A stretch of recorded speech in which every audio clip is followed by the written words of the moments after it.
apocalypse, brand new taxes, starving all the billionaires and neutering their Visa Maxes. Topple Congress off their axis, mobilize the homeless, give them axes, call it praxis. Chop a couple limbs off the legislative branches. We'll show you the difference between air as a human right and guaranteed oxygen access. Octogenarians who barely know what day it is are culling countless citizens while sitting on a dais made of ignorance that was built on the graves of the slaves made to labor for its self-declared significance. And all to build a Congress full of millionaires who make their fortunes insider trading while they shit on all the indigent. So I got a bone to pick with our leaders, and I'll start with the ligaments.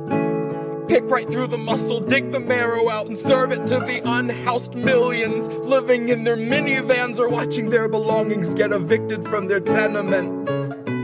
I have a dream where we breach the walls of Congress and just let them in. And what happens next will survive in only text, cause there won't be any evidence. There will only be that heavy kind of feeling that pervades a space where there has been a reckoning and you can feel its remnants. Let any man who enters seeking power know that those who came before him suffocated on their eminence. That there once was a seal on the wall, but we quartered it and scattered all the pieces that it might prevent its semblance. And so we end the great experiment. We'll take all your billions, leave you 2 coins for the ferryman. Leave you drifting on a Dutchman floating derelict among the wretched seraphim. For holy is the hand that wiped the land clean of those who pose as gentlemen. That's my time, honey, cue the thunderclap and strike the theremin. And so we end the great experiment.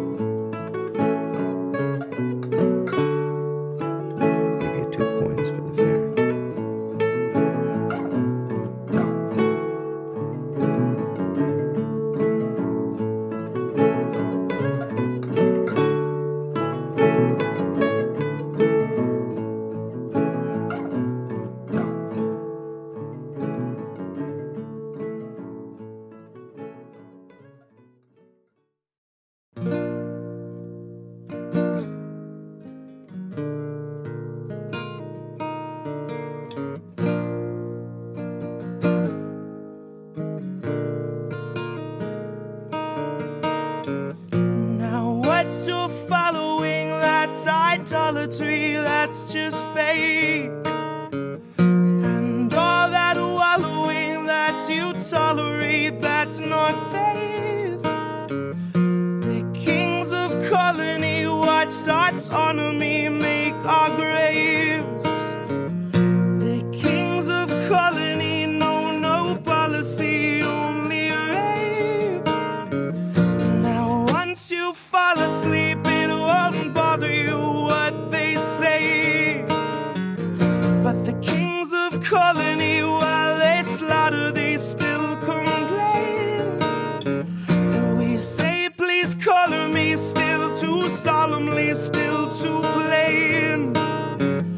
All hail economy, praise the pharmacy, seas in flames. They're buying up Hawaii, and the smoke's not even cleared. Those vultures smelled the fire and an enterprise appeared. Investment opportunities where melted down communities leave vacant space BlackRock has been lusting for years. The council meets in private and they don't discuss survivors. Concerns among construction groups are all Lahaina hears. They'll wander through your city with this mocking sword of pity next to Oprah and her camera crew who tore the Trail of Tears, where footage flows as freely as the stream of liquid steel and the pools of pure aluminum that trickled down your wheels. And Biden's here to say he knows exactly how it feels, cause he had a kitchen fire once and had to miss a meal.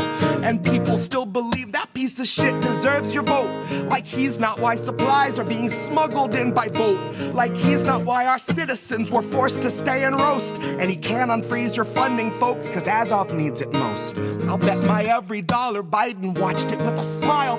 I'll bet he knows the whereabouts of every missing child. He's just the kind of man who lives to trample something tribal, collecting culture's corpses just to throw them on the pile. Like he and all his buddies didn't dream about the day when those who dared defy the donor class were cleared away, When home insurance triples and you can't afford to stay, and your land falls to the hands of those whose windfall fan the flames, the state will take Lahaina and they'll bastardize its name, and tourism will swarm it all the same.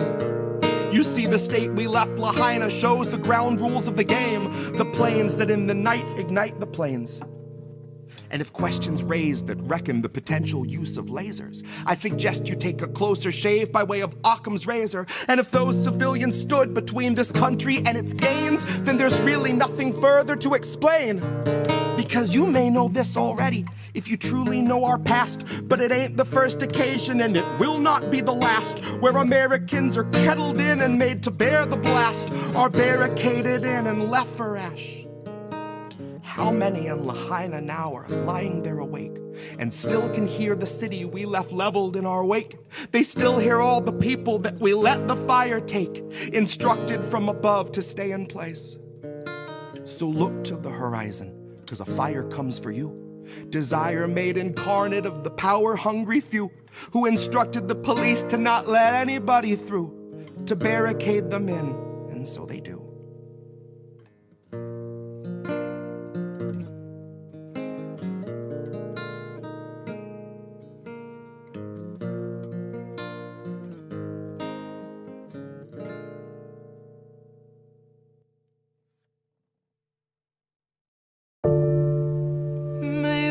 That's how it goes.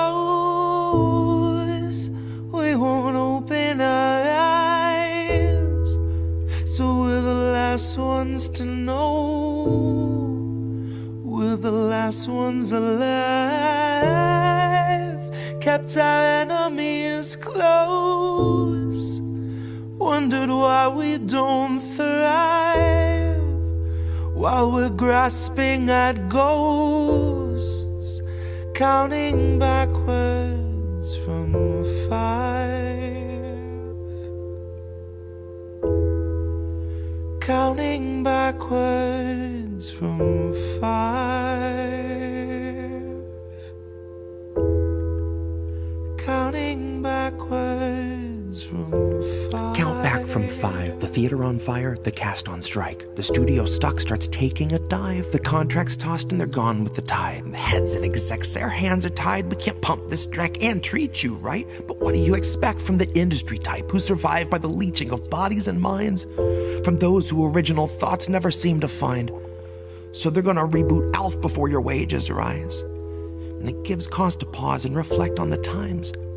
If they're losing control of their fools and their mimes, when all those obedient actors who grew their careers by averting their eyes are now holding the line, along with the authors of countless scripts that strengthen the hand of that corporate grip, squeezing our throats till we take the pen and we accept and consent to the corporate drip, till you're all up to date on your pharma du jour, till you got a healthy support for the war on your lips.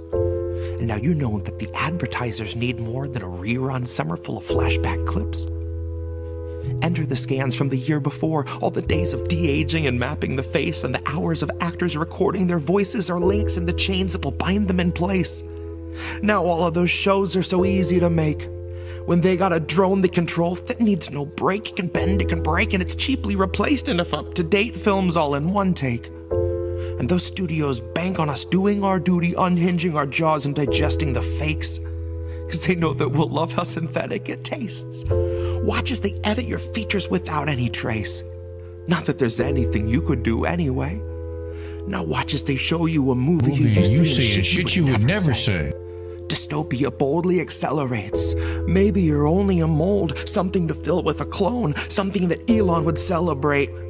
Something they own, something they program and code, something that's woefully able to know it's exanimate. 'Cause it doesn't feel touch over top of the laminate. You will not feel an emotion, but they will not scan and examine it. You and the other consumer contaminants fed on the federal diet of Kiev, Havana, and Tiananmen. I can't be the only one weighing the pros of abandonment. I can't be the only one weighing the pros of abandonment.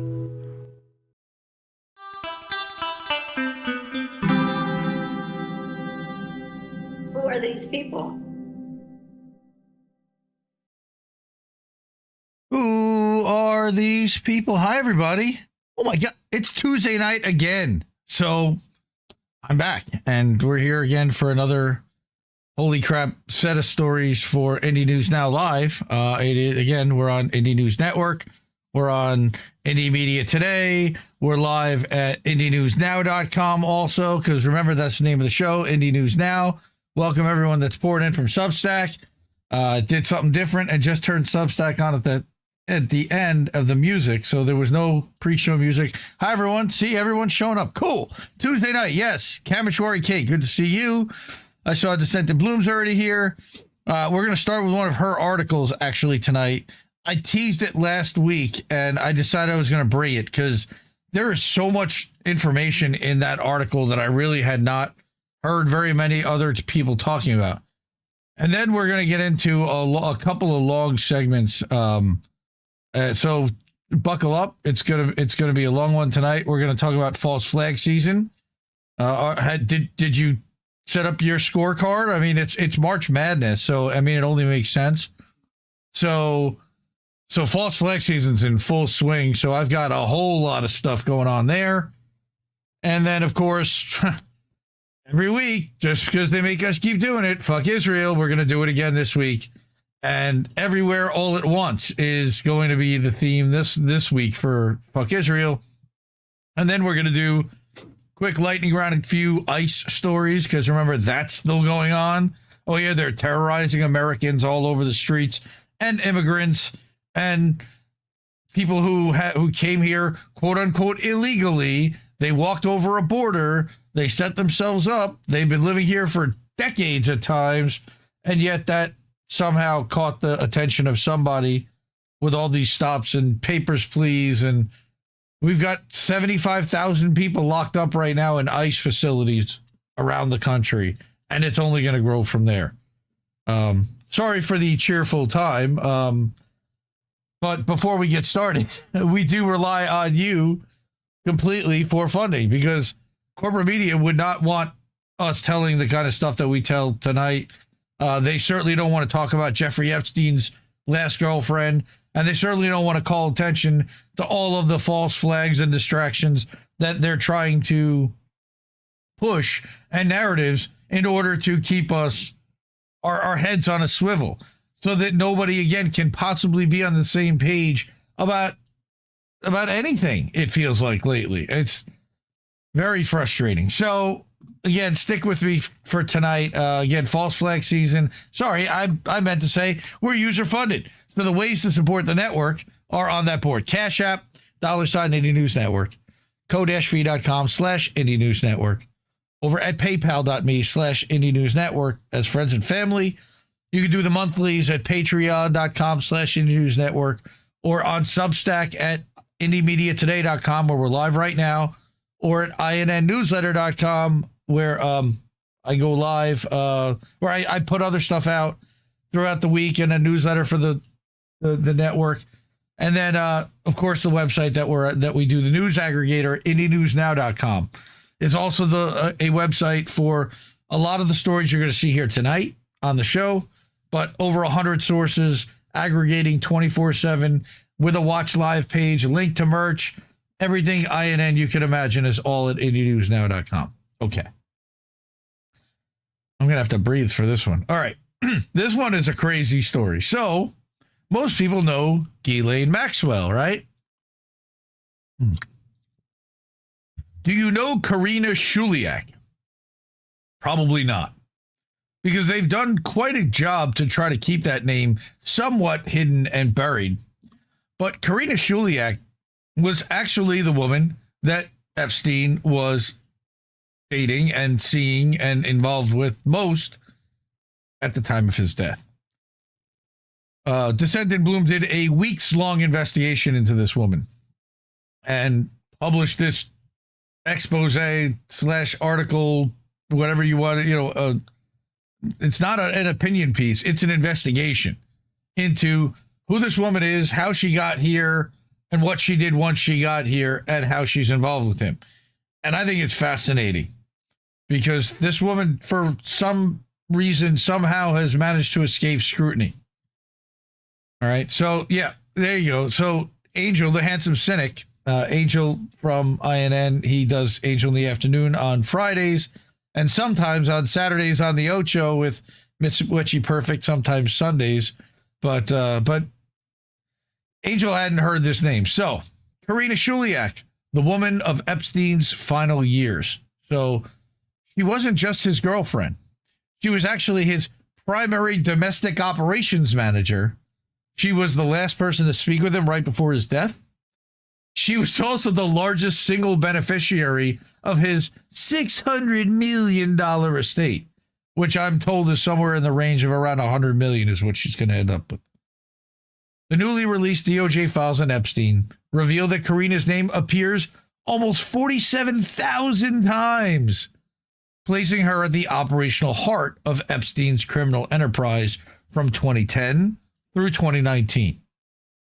That's 9 consecutive years. Karina was on the plane with Epstein when he was arrested. And the fact that she never spoke to investigators, never saw the inside of a cell, and is currently living freely in 2026, that would certainly raise questions. Okay. Yes, I guess we are living under a rock. So there's one of the infamous emails in one of the DOJ's website. All right. Karina mentions that Epstein will be doing terrible things to women again. Again, Balzac. Behind every great fortune is a great crime. Who is Karina and how did they meet? This is what I found interesting because what she also uncovered and started to expose here was much more of a model trafficking type of ring that she wrote another article about, because going down one rabbit hole uncovered yet another. But what we start with is Karina Shuliak was born in May 1989 near Minsk, Belarus. 3 years before that, Chernobyl had exploded and 60% of the fallout landed on Belarus, while the Soviet government, of course, hid it. That was kind of I remember Chernobyl. I was in grade school. 2 years after she was born, the Soviet Union collapsed. By the time she was 5, Lukashenko was already in power. That was 1994, and Lukashenko is still in power today. Belarus has never had a free election, has never had a free press, and is considered the last dictatorship in Europe. That's the country she grew up in, and this shaped who she became. In 2009, Karina was a student studying dentistry at Belarusian State Medical University in her homeland. She had no idea what was coming. Thank you. Yes, I am old as fuck. Yes, I was in grade school when Chernobyl happened, and I was in high school when the Soviet Union collapsed, and we won't have any more conversation about that right now. Thank you. Great article, by the way. She was only 20 years old when she met Epstein in 2009 or early 2010, shortly after his release from a 13-month Florida prison sentence or holiday sentence for soliciting prostitution from a minor. Again, let me repeat that sentence. She met him just 13 months after he was released from prison for soliciting prostitution from a minor. That was the charge that he officially went to prison on. But that's, of course, the deal that he made with Alex Acosta that allowed him to be out of prison during the day and basically go sleep there at night for 18 months, which is 13 months, which is unbelievable. But it wasn't a stranger that put Karina in front of Epstein. It was someone she trusted, a childhood friend named Katya. Little Katya, as Epstein called her, had been in his world for some time. Emails show multiple appointments between the two in 2011. But what Epstein really had his eye on was her friend Karina. Emails from 2010 show him reaching out to Karina under a fake name, Vasily, promising her a housekeeping job and a visa to come to the United States. The fact that he was even targeting her at 20 or 21, this dude's in his 50s. All right. Anyway, continue. On March 20th, 2011, Irina Chernova emailed Epstein a photo of Katya alongside her friend Karina. Quote, Katya is free tomorrow after 3 p.m., Irina wrote. Karina will probably want more than 300 to do what you like. I can only imagine what he likes that's going to cost more than 300. 8 days later, in a separate email to Irina, Epstein explicitly told her, quote, I started talking to Katya about her pretty friend Karina. I think she 80% agrees to help. This is Irina, the friend that he was emailing. All right. Photographed of her California wellness business. That's a whole other story. But let's go back to a name from up there. Here, this one, Irina Chernova. All right. That's this lady. She's got pretty eyes. All right. She appears to have functioned as Epstein's madam for several years, sitting between him and the women that he wanted access to. Her method mirrored what Epstein had already perfected in Palm Beach. Have the girls recruit their own friends, people they trusted, people who wouldn't ask too many questions. Once a new girl was in the pipeline, Irina would vet her and arrange what she called a meeting with Epstein. Email after email show her coordinating these encounters directly with him, managing a steady rotation of girls and young women named Dasha, Natalie, Jenya, and even little Katya was among them. Irina met Karina in April 2011. Little Katya was among them, meaning that, like, he was already doing the friend and brought her friend into the mix, into the trafficking mix. Irina Chernova is listed only as Irina in most emails, but her email address was there in the original files. That is, until someone in the DOJ took them down, redacted her name, and put them back up. But a quick Google search of that address gives you everything. Irina Chernova, now Irina Gargajoni, after marrying her husband Artan Gajoni in 2012, is currently running a wellness club in California. Yes, Jeffrey Epstein's, one of his leading madams, one of his traffickers from the Soviet Union, Belarus, is now running a wellness business in California. Allegedly was the madam. In one email, Irina sends Epstein a video of herself interviewing Henry Jaracki, a psychiatrist who moved in Epstein's circles and allegedly treated Epstein's victims. Jane Doe 11, an anonymous victim, allegedly actually sued Jarecki in 2024. She alleged that he controlled her, a young foreign model, and repeatedly forced her into sex with other men between 2011 and 2014. Maybe one of them was named Dasha or Natalie or Jenya or even little Katya, but they're anonymous. We don't know, and to protect their identity. But the point is that they absolutely had an operation that was going there that was coercing young foreign models into having sex with men for money. Irina had dreams of becoming a famous news anchor, and it appears she was using Epstein to make that happen by managing all of it, feeding a steady stream of young foreign models directly to him. Just like Jean-Luc Brunel. That's the Jean-Luc she's talking about. The only difference is Jean-Luc is dead, and Irina is running a wellness spa. They kept her silent and out of the way. So this gets into the early years. Karina formally met with Irina on April 17, 2011. All of this, again, is documented from the emails. She just put this all together. Within 30 minutes of their meeting, Karina sent Epstein an email telling him that she thought he was remarkable, she appreciates his help, but she just simply couldn't accept it. Epstein forwarded her email to Irina. He wrote, I guess she read the press. The press meaning that he got out of prison for a 13-month stint.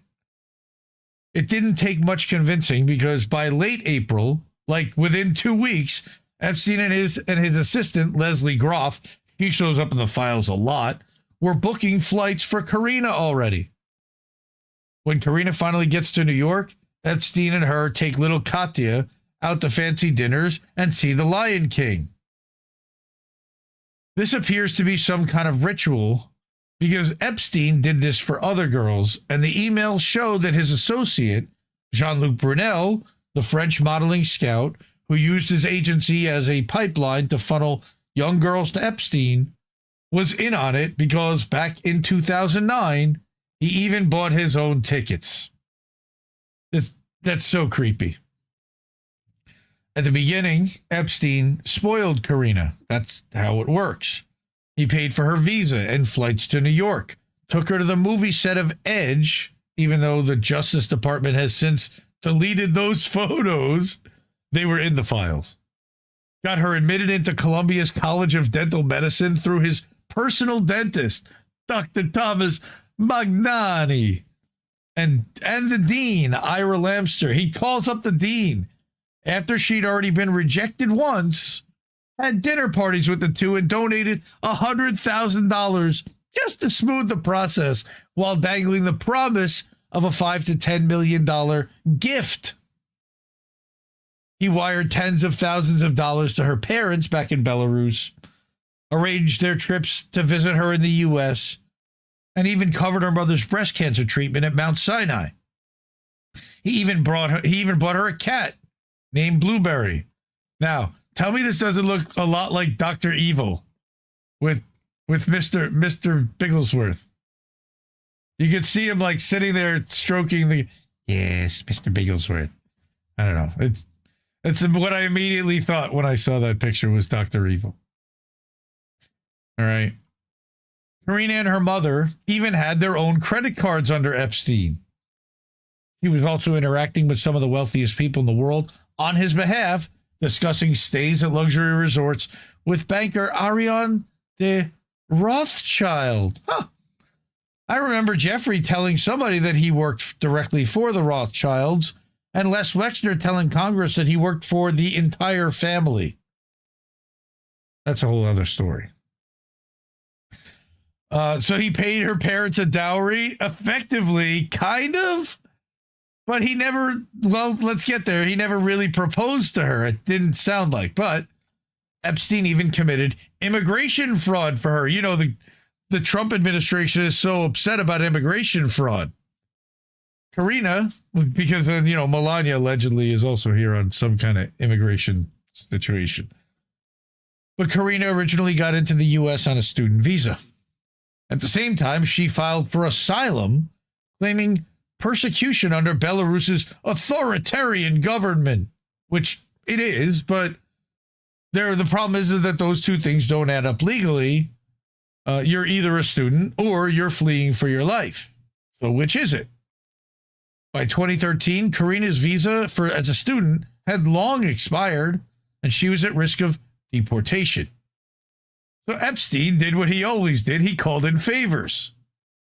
He reached out to British investor Ian Osborne for immigration lawyer recommendations, specifically wanting to keep Karina off his official records. He didn't want the public to know about their connection. Osborne told him he knew someone with connections at the very top of U.S. immigration.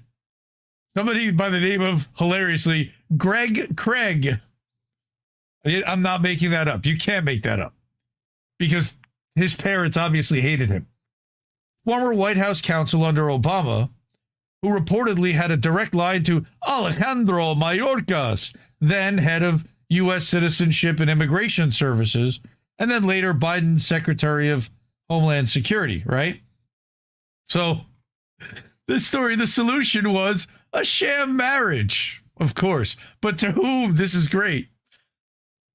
On October 9, 2013, Karina married Jennifer Callan, a U.S. citizen in Epstein's circle. And both women listed the same address, a building majority owned by Epstein's brother Mark, and at one point by Epstein himself, that also housed more than a dozen Epstein-connected women and even Karina's own parents at one point. And so here is the marriage certificate, all right, that this person at Minneapolis, Minnesota, which was originally where that person was from. Funny that it actually is blacked out there, but it's public elsewhere, so That's able to be seen. Karina then got a green card in 2015. I'm surprised ICE isn't knocking down her door. Huh. She got citizenship in May 2018 and filed for divorce from Jennifer just 5 months later. No way.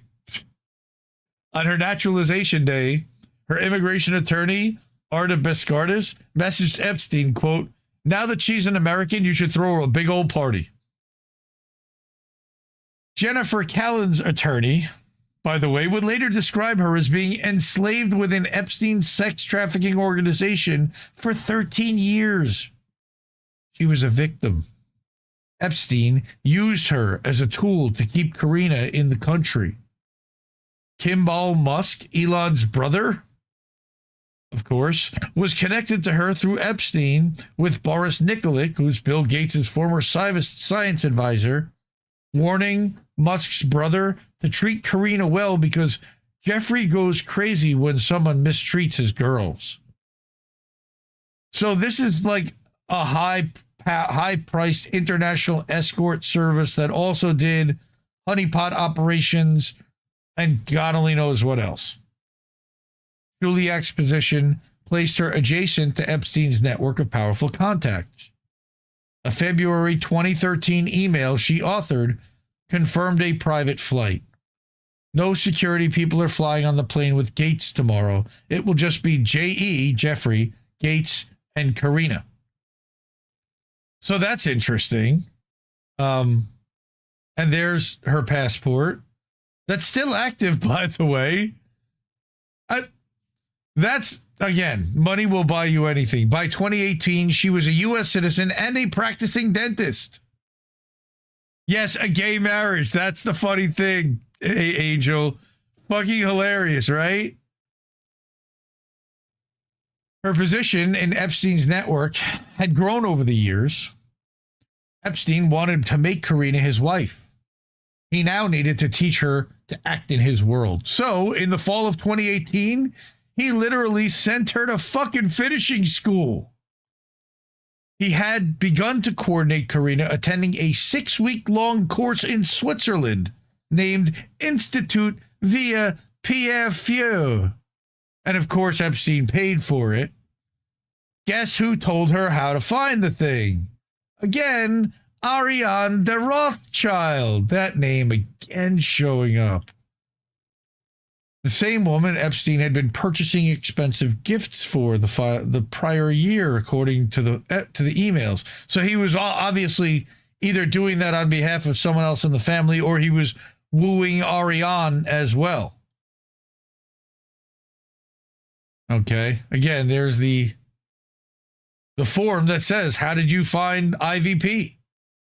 And what do you hope to gain? The ability to hold salons in New York." So let's talk about what's on this form. The application shows that by this point, Karina had her own dental practice near Little St. James, Epstein's private island, called LSJ Dental, LLC. He was also licensed as a dentist in Little St. James, Florida, and California when Epstein died in 2019. We can see a pattern of him using his money to buy influence for Karina's success, from Columbia Dental School to Ariane Rothschild. Now, again, I don't know if he's using his money to buy his influence there. I think he's their trusted advisor and putting his own people next to her. I don't know. When asked on the application what she planned to get out of it, again, she wrote the ability to hold salons in New York. But what are salons? The kind of exclusive high society gatherings that old money families have been hosting for centuries. A salon, and I didn't know this, is an old European concept where a wealthy, sophisticated woman hosts regular gatherings of powerful, intellectual, or influential people in her home. Think less dinner party and more curated networking event for the elite. Step back and the picture becomes clear. Karina's dental school, her practice, her visa, her marriage, her social connections. Epstein's fingerprints are all over it. But perhaps the most concerning detail is this: they were planning a family. Emails show them ordering home sperm count kits and researching sperm freezing. That was something Epstein had already done in 2012 in California. You know, this dude was heavily into eugenics and transhumanism. But things weren't always good, because with abusive, wealthy monsters like this clown, they never are always good.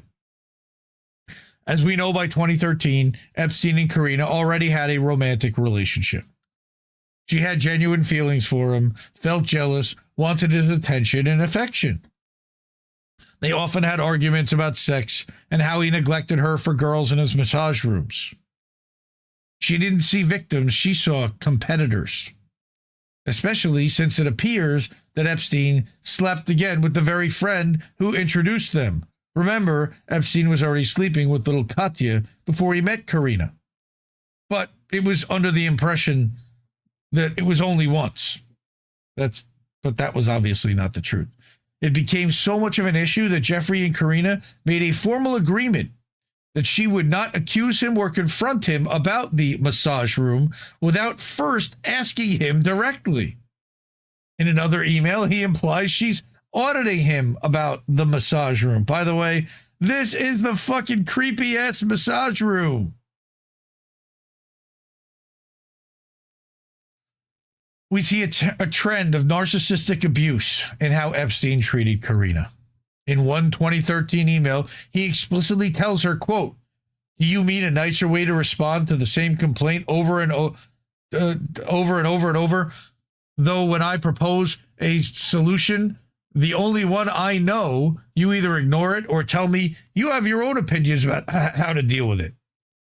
Or is there a nicer way to respond to you feeling is it your prerogative to monitor who goes in and out of my massage room and when? Or is there a nicer way to respond to you suggesting things that never happened in violation of a repeated understanding?" Again, that's a gaslight right there. "I'm trying as much as I can to be understanding of your concerns." Sure he is. Age, my preferring to look at younger women, as if that's just cool and acceptable. What happens in 10 years? You're crying as opposed to making a commitment to try harder. You're crying instead of being thankful for our love for each other. You're crying and then sending me a note to tell me what damage I've done to your day. Again, just gaslight, manipulative, playing at her heartstrings when he's holding all the cards. Whatever was happening behind closed doors, she wasn't just a girlfriend. Somewhere along the way, she became something else entirely. Like we said earlier, an operational manager. All right. By 2015, he was already placing bulk Amazon orders for baby items shipped directly to 49 Zorro Ranch Road. This, of course, is Zorro Ranch, Epstein's sprawling New Mexico property, where it said he wanted to breed with 20 women at a time. By 2016, controlled prescriptions were being delivered to the property through the Zorro Management Group. Of course, they set up a shell company for that. Of course, I did a deep dive reading another Descent in Bloom article about Zorro Ranch, so you can go check that out. It's worth noting that when Karina got her dental license, she was also given a DEA number, which allowed her to prescribe controlled substances like opioids, sedatives, and benzos. So they could literally drug these women with IVs in a dental chair and do all kinds of who knows what. By the way, these masks are also creepy as fuck. That looks a little like Adolf. That looks a little like Howie Lutnick. That looks a little like Walt Disney. There's definitely some weirdness there. This is the one from Little St. James, by the way, not from New Mexico. What makes this significant, again, is the timeline. The Epstein flight logs show that he hadn't officially flown to New Mexico since 2006. On paper, the ranch was dormant. But ranch manager Bryce Gordon was still rescheduling appointments with Epstein as late as 2013, and Karina was keeping the property fully operational years after that. Someone was running it. That someone was her. And I think there was another one also, but she definitely was. By 2017, she was emailing housekeeping staff about 4 apartments at 301 East 66th Street, instructing them that, quote, Mr. Epstein was clear that the girls' apartments should be cleaned once a week. She was booking the girls herself. She was finding girls for Epstein and his friends. And again, these purple links are links to receipts from the Gmail thing that was set up that laid out all the emails in a Gmail style format.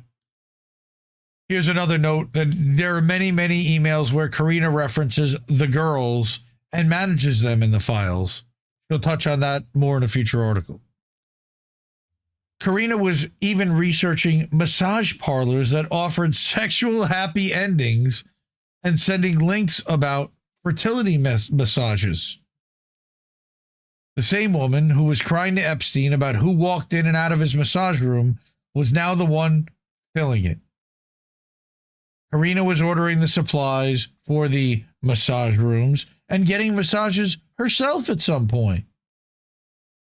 She had, in effect, stepped into the role that Ghislaine Maxwell once held, managing properties, managing people, and keeping the operation running in the background. Over an 11-month stretch in 2014 alone, she spent nearly almost $300,000 on a single credit card. And 2 days before Jeffrey Epstein died, he signed her into a trust, leaving her $100 million, all of his loose diamonds, and property rights. He didn't leave that to a girlfriend. He left it to someone who knew where everything was buried. So let's summarize. Karina Shuliak's story doesn't fit neatly into any box. She came to America at 20. She was recruited by a predator using a fake name. She became financially dependent on a man who controlled her immigration, her education, her housing, her career, and her family's finances back in Belarus. By any measure, she was a victim. But the Justice Department documents tell another story too.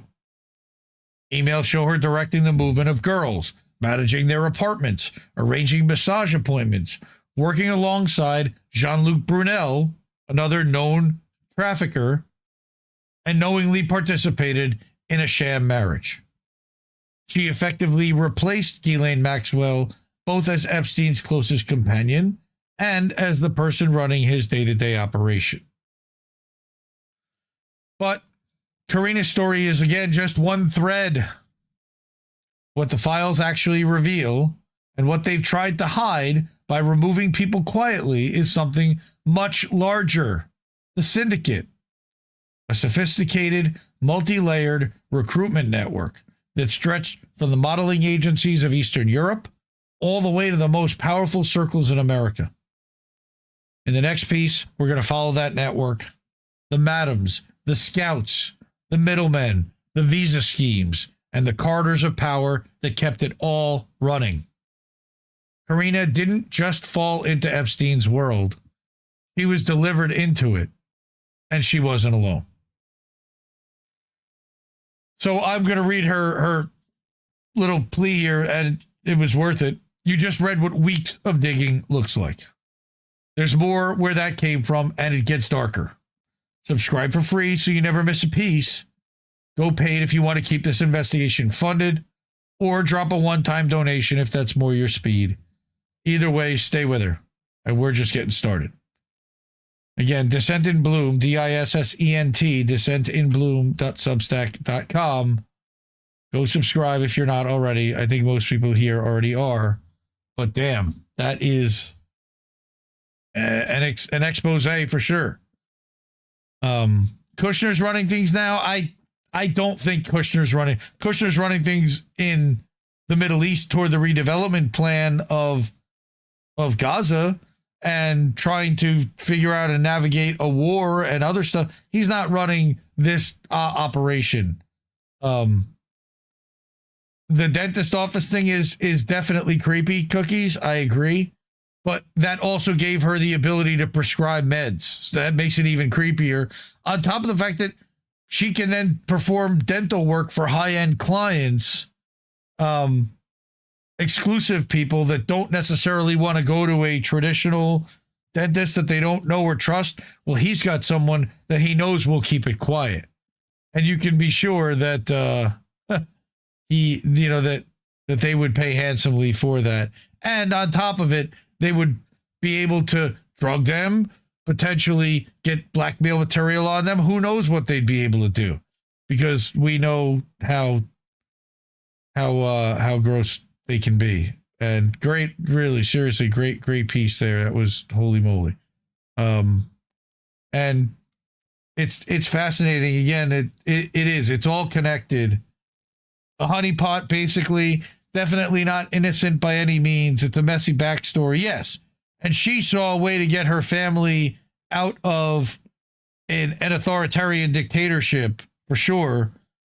Was an opportunist, went along, somewhere got sucked in, then saw the monster at one point, and then realized that she could at least be incredibly wealthy and elite and have generational wealth and set her family up for lifetimes going forward if she just plays ball as one of the monsters. And she appears to have done so. Now, the funny part is okay, she's apparently still living in New York City. She did an interview last year, and I found it, and it was really weird. I think they were looking to do something to smear Meghan Markle, because they actually put Meghan Markle next to together with apparently Prince Andrew through Epstein before she ever met Prince Harry. And she's on a boat with Karina Shuliak and a bunch of other women. Prince Andrew was not there, but allegedly Meghan Markle was with Prince Andrew multiple times, arranged by Epstein. Comment from Descent in Bloom. Epstein did this same tactic to many, many girls. Karina is not the first girl he committed immigration fraud for. They had a network for stuff like this. She was just his favorite. Yeah, and I also don't know that Ghislaine ever stopped running operations either, because I think that he had a large enough operation that it needed to be managed on multiple continents from multiple locations. And sure, she had her own stuff. She was also wealthy. Her father and family connections on their own. I thought she might have still also been involved in running his operation after 2010. Again, I have not looked into the files like you have, so I would not be able to say so. Karen Peterson, good to see you. How are you? He talks in emails about how Ghislaine had a boyfriend and had lost interest in him. Right, but I'm just talking about on managing the operation, the business side of it. Right, he had people like Sarah Kellen and Leslie Groff, and there's another one I'm thinking of. I can't think of the name. It might have been Leslie Groff, but that was another one that was managing New Mexico. I think it was with a J. Anyway, all right. Well, that, again, I don't know where else you're reading an article like that, except maybe like on The Last American Vagabond that would go into a piece like that, or a Whitney Webb level stuff. That's deep, diving deep. What's his name? There's another guy who does Epstein related stuff on Substack. I can't think of his name. Very good, that I'm a subscriber to. But support independent media like Descent in Bloom and like INN, because we need it more than ever. We're losing like crazy to corporate media. They're infiltrating independent media. They know that that's where the authenticity is. So now they're sending their personalities here to flood the zone and confuse the people that liked watching them on corporate TV. And now they're a little bit loose. What are we? We're We're not losing frames, I hope. No. That's giving Bad Cookies. He's on that list. Bad Cookies up there. Descent and Bloom's up there. No, it didn't freeze for anyone else, I hope. Cash App, $ Indie News Network. Ko-fi.com/Indie News Network. PayPal.me/Indie News Network. Patreon.com/Indie News Network. I got marble mouth. Okay, on the Substacks at IndieMediaToday.com. We're live over there right now. Hi to everybody watching. Over at INNNewsletter.com. That is a weekly, I put out a weekly email for the network that summarizes about 25 to 35 things that everyone did all week long. All the live streams, all the clips, all the articles that are published by the Dissident and everybody else. All right. And then IndieNewsNow.com. It's the name of the show. It's also a website. And it's a news aggregator site. And the reason why I named the show after it is because a lot of the content that we do on the show comes right from there. So I just felt it was a good idea to shout out the website because I know that Angel has said in the past that he gets a lot of the content for his show from that site. It's ad-free. It's just a jet stream, and it links right to the website that published it originally. It's just like an airport. It's, you can take off and go to their site, and we're like a hub for that. But anyway, I wanted to get to our next story, which is going to be a compilation of stories that's going to lay out all the stuff that I've been noticing. And I'm sure there's more that I'm not going to gather here. Okay, but I'm calling this False Flag Season Q1 2026. All right, so let's just take a look. Well, is it False Flag Season? It's actually technically really PSYOP season, right? Well, let's just start with our friend Ricky, an Indie Media Award honoree 2024 for Outstanding Outlet, Council of State Media. The Epstein axis is set to carry out the most blatant false flag in history. I don't think that there was any. Okay, this was published just 5 days ago. All right. And I think that it was so blatant that they actually had to call it off. Either that or they decided to delay it by X amount of time. So what do we mean? Ricky says all signs are that the Epstein axis is about to carry out a false flag to justify ground troops in Iran or worse.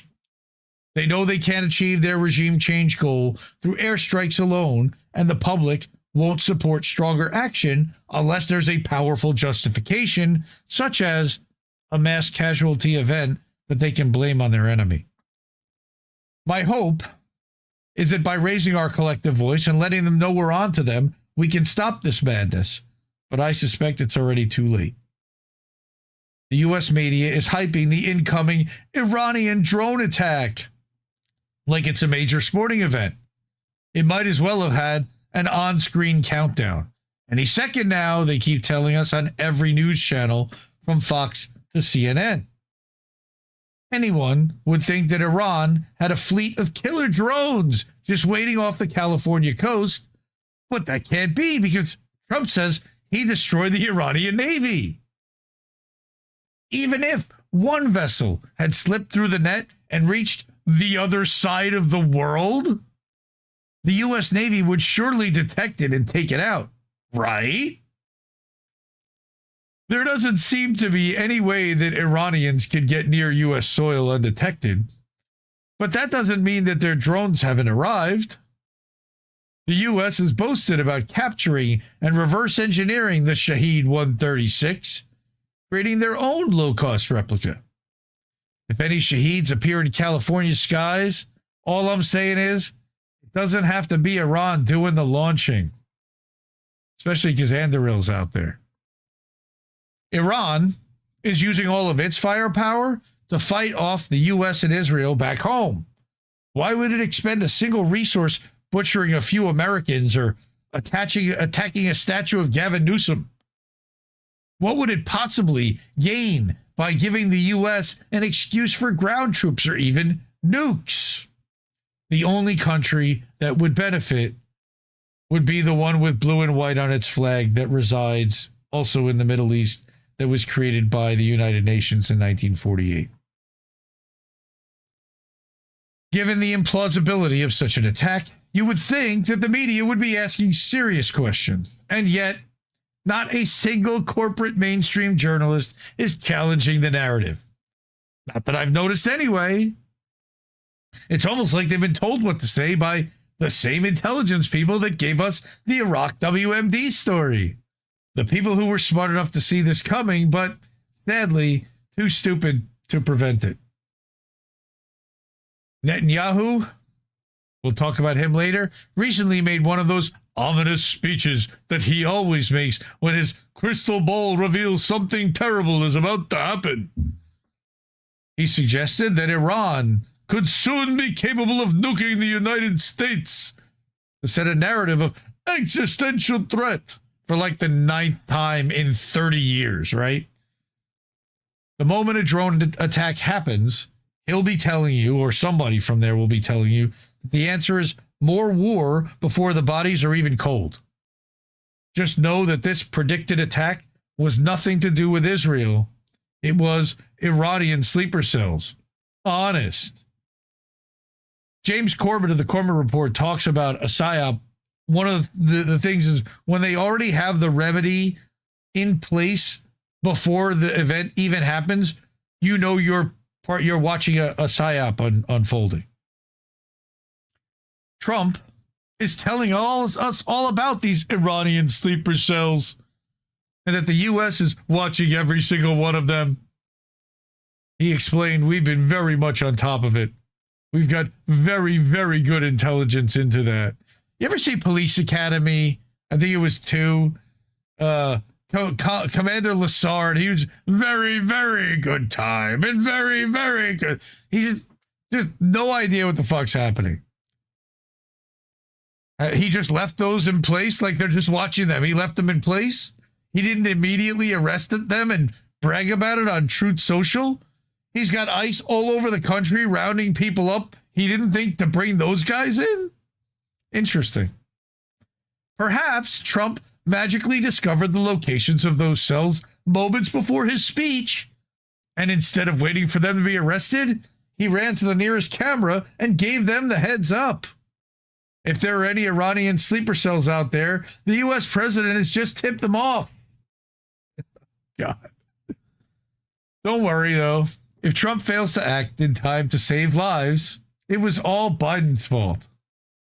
Naturally, the president was keen to emphasize that a lot of people came in through Biden with this stupid open borders policy that never really existed. He seems to know an awful lot about the sleeper cells that he can't arrest, doesn't he? I mean, come on, it's so stupid. Only a MAGA supporter could really fall for it. And sorry to the MAGA supporters, but gotta own that one. We were told that an FBI alert was sent to police departments in California, warning that an Iranian drone attack was imminent. Remember when they said that it was Iranian drones from a Chinese mothership that were doing the big drone activity in New Jersey last summer, I believe it was? Everyone was freaking out. Turns out it was the U.S. military. Same thing here. Okay, Iran allegedly aspired to conduct a surprise attack using unmanned aerial vehicles from an unidentified vessel off the coast of the United States homeland, specifically against unspecified targets in California. A lot of uns in there. In the event that the U.S. conducted strikes against Iran. Oh, you mean it's a retaliation for our unprovoked shit that we never should have done in the first place? Would have been? So it would have been justified. Oh, okay. Thanks for telling us that. I'm assuming the memo was scrawled in crayon by Cash App PayPal with the words, "Trust me, bro," at the bottom, because other agencies and officials are saying they have no intelligence to support this. Naturally. I made it up, bro. Multiple sources describe the claim as unverified and unvetted. There's more of those uns, with no details on timing, method, targets, or perpetrators. How convenient. But the media is telling us Any second now. They had people in a tizzy. Governor, it's funny, Steve calls him Governor Gavin Handsome. Governor Gavin Newsom, who apparently Trump called the president of the United States the other day. Oh, God, we live in hell. We live in hell. Newsom said there's no imminent threat, as if he has any fucking idea. And law enforcement officials downplayed the alert as lacking credible backing. In other words, they don't believe the FBI. Intelligence assessments suggest that Iran is years away from having the capability to meaningfully strike U.S. soil. I think they could probably manage to do it a lot sooner than that, but that's a whole other story. The false flag plan was clearly falling apart, so the Epstein axis needed to come up with a story, and fast. After a 2-minute emergency meeting at a mansion on Little St. James, they came up with this gem. A couple of men strolled into Fort Campbell, Kentucky, a U.S. military base, armed with big guns, and they walked out with 4 high-tech Skydio 10XD AI-powered drones. Now, these aren't just any old drones. They have capabilities like thermal imaging, multiple attachment bays for payloads, and advanced autonomous flight. We're talking about serious tech and a major security breach. No details have been released about how entry was achieved. That's a whole other story. Whether force was used, if security systems were bypassed, or if there was any detection or alarm activation. We haven't been told the date of the incident, just a vague between the 21st and 24th of November 2025. And they're only telling us about it now? There's the picture. Sure. Now, I had naturally assumed that the intruders must have been wearing an invisibility cloak or something, but they were caught on security cameras. The RBCID is so concerned about being infiltrated that it's offering a measly $5,000 reward. I didn't think U.S. propaganda could get any sillier than the Tyler Robinson transgender Antifa bullet story, and yet here we are. Anything to avoid saying Israel did it, huh? If you're a U.S. soldier, just know you're about to be thrown into a meat grinder because your idiot politicians raped kids, allegedly, started an illegal war, and then murdered their own citizens. Assuming the false flag succeeds and you buy the narrative, you're about to kill and die for pedophile traitors, allegedly. Of course, the attack hasn't happened yet. And given the number of people on social media speaking up, perhaps they'll call it off at the last minute. We all need to raise our voices and let them know that we're on to them. If we do, we might save an awful lot of lives. We might, but there's already thousands of people that are being murdered in Iran that we haven't been able to save. But yes, a false flag here in the United States, we would certainly be able to avoid. So that is part 1 of false flag season, right? Right. Yes, the boomers are amazingly still going to MSDNC. Yes, they are. It's unreal. All right. But on top of that, we have, of course, there was Israel was goading us into allegedly invading and bombing Iran and bombing that school in Manab and dropping ordinances all over and trying to decapitate their leadership. So naturally, there would be some kind of a false flag retaliation here to try to drum up support and sympathy for Israel, naturally, and here it is. All right, and how the media responded to this story. And this is a horrible, horrible story. So this man, this Dearborn, Michigan man, apparently drove his vehicle into a temple. All right, and why? We're about to find out. Breaking.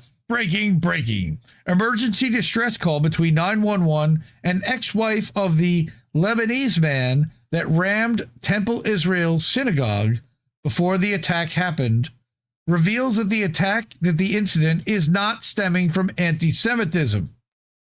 He was suicidal because Israel killed his family. The attacker at Temple Israel, identified as Ayman Ghazali of Dearborn Heights, was the subject of a 911 call from his wife shortly before the incident. She told police he sounded mentally unstable, emotionally unstable, possibly suicidal, and had urged her to take care of my family. She knew what he was going to do. She said he was deeply distressed after several relatives, including 2 brothers and their young children, were killed in an Israeli airstrike in Lebanon. Ghazali rammed a truck into the synagogue and later died from a self-inflicted gunshot wound. No students or staff were injured. Only person that was injured at all was him, and he killed himself because he couldn't take the grief. Because Israel murdered his family. Fuck Israel. Okay. And of course, we sent the bombs to Israel to murder his family. So, and our government has spent the last 3 years conflating anti-Zionism and anti-Semitism. So some people naturally have the inclination to blame people at a temple because that's where you would find quote unquote Jewish people, except it's not Jewish people that are doing this, it's Zionists. And there are more Christian Zionists than there are Jewish people in the entire world. But he, of course, lashed out at something that flew an Israeli flag out front, which would be a synagogue. It's a tragedy. Those are his kids. Right? That's his brother. His family, his 2 brothers and their kids in an airstrike in Lebanon in the war, and he's not stable. He texted me. He sent me a voice message right now. He's like suicidal. I called him. I'm trying to call him. Look at the response from the cops. For my family, and he's not. His name is Ayman Ghazal. He just lost his family like a couple of days ago. But I'm scared. I don't know if there's anything. I don't know if there's anything, but I just feel like he's by himself. Leave, and he like the way that he was talking to me, like he was telling me take care of my family, like because he's really upset. His family, his 2. A tragedy that did not have to happen. And of course, they screamed anti-Semitism, Muslim Brotherhood, his brother was Hezbollah, every accusation under the sun. You know, I don't care. This guy was here. He was a threat to nobody. He was harming nobody. And they decided to bomb his family. Fuck Israel. And fuck the United States for supporting all this nonsense. Next. What are the poly markets saying on this? I had to put a little levity in there after that because it's only going to get worse from here. Apparently, that's the only thing we can trust these days. Hashtag false flag. All right. U.S. taking bets on how U.S. Incorporated will attack itself and then blame it on Iran to rally American support for this war that nobody wants. What do you think? Well, one of the speculations was the U.S. bank tower in Los Angeles, which recently apparently had a new insurance policy taken out on it by its owner, who purchased the building 5 years ago, a guy by the name of Lucky Larry Silverstein. And if you know who Lucky Larry is, he's the guy who owned the Twin Towers and took out the insurance policy on them just before they fell. Yeah, allegedly, because it wasn't a controlled operation. Oh, maybe it was. Okay. So that was Ricky's article about the false flag story regarding the drone attack, which, by the way, has not happened yet, allegedly. That seems to have been fended off because it was so ridiculous. Everyone just laughed at it, and it was so implausible. On top of the fact that how the fuck did these guys get into a secure military base, into a secure facility, unseen, on camera? Insane. So then came the cyber attack on a medical device company, Stryker. Now, I heard about this because the funny thing is, my wife is in human resources and was interviewing somebody who apparently worked for this company and was sent home for the day because their computer systems were hacked, quote unquote, by Iranians. That's how I heard about this Iranian hack. I shit you not. So again, false flags looking to blame stuff on stuff. Okay, Stryker even disabled personal cell phones. I'm going to show you a video in a minute about that. But however, I can think of 8,200 other people who might have also been able to pull off that kind of a hack, rather than the Iranians that officials in the corporate media are already blaming for that false flag disruption. So I say, for those who haven't heard, a medical devices company was the victim of a cyber attack. This is Matt J., who's a very popular personality on social media. He may or may not realize that he's pushing CIA/State Department talking points here.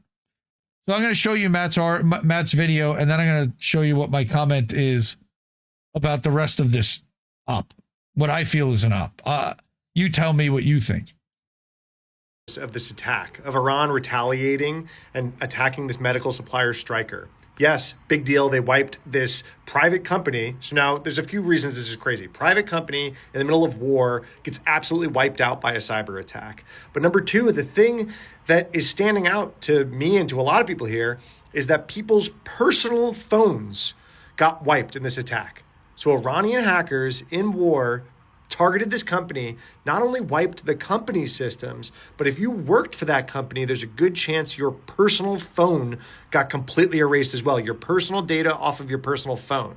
I can't think of another example of this. And it all ties back to mobile device management and Intune.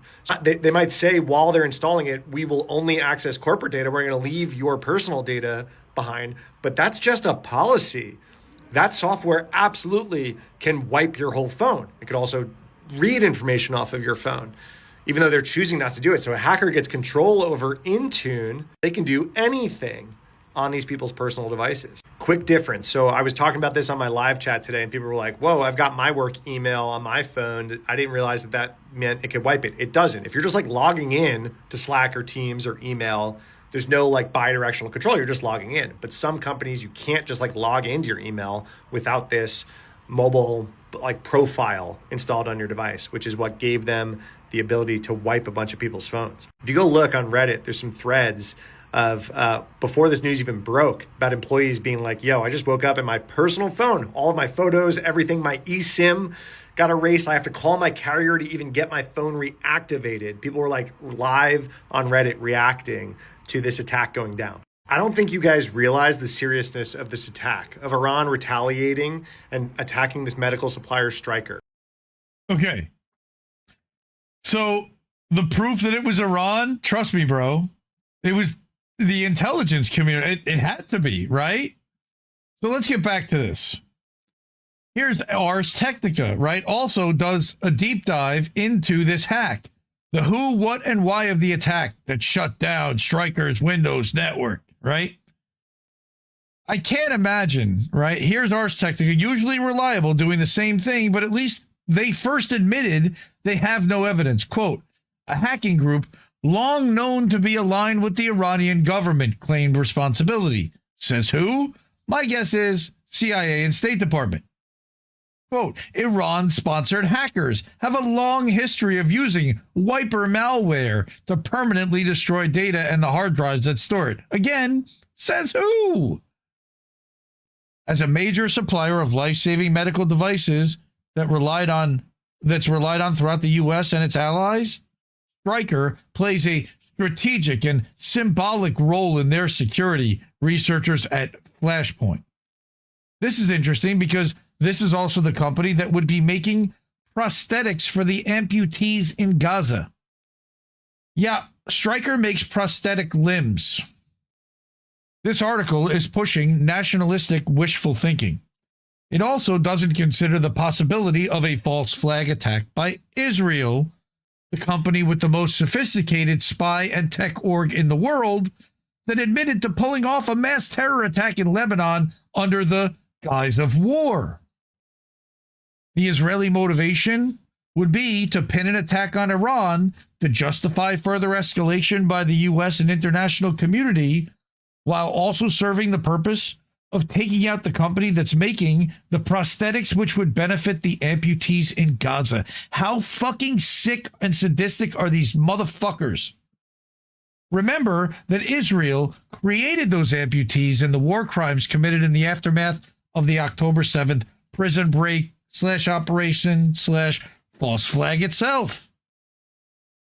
I will now replace the accused country in the final sentence and tell me it doesn't sound just as, or if not even more plausible. Now, the last sentence mentions and fingers Iran, but if I replace it to say, by operating behind a persona styled as a grassroots pro-Palestinian resistance movement, Israeli state nexus actors are able to conduct destructive cyber operations against Western organizations while maintaining a degree of plausible deniability. Huh. Why would the Iranians want to deny it if they were attacking us in a war? The only ones that would want plausible deniability would be people that would not want Westerners to know who did it.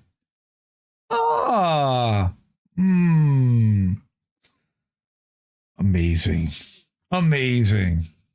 And this, by the way, is the Ars Technica article, which, again, in the beginning says, we don't know who did it.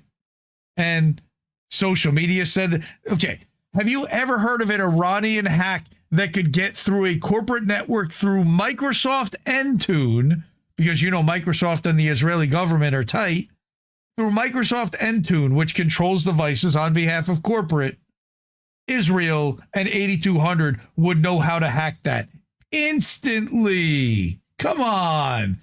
This screamed to me Israeli false flag to pin this one on Iran.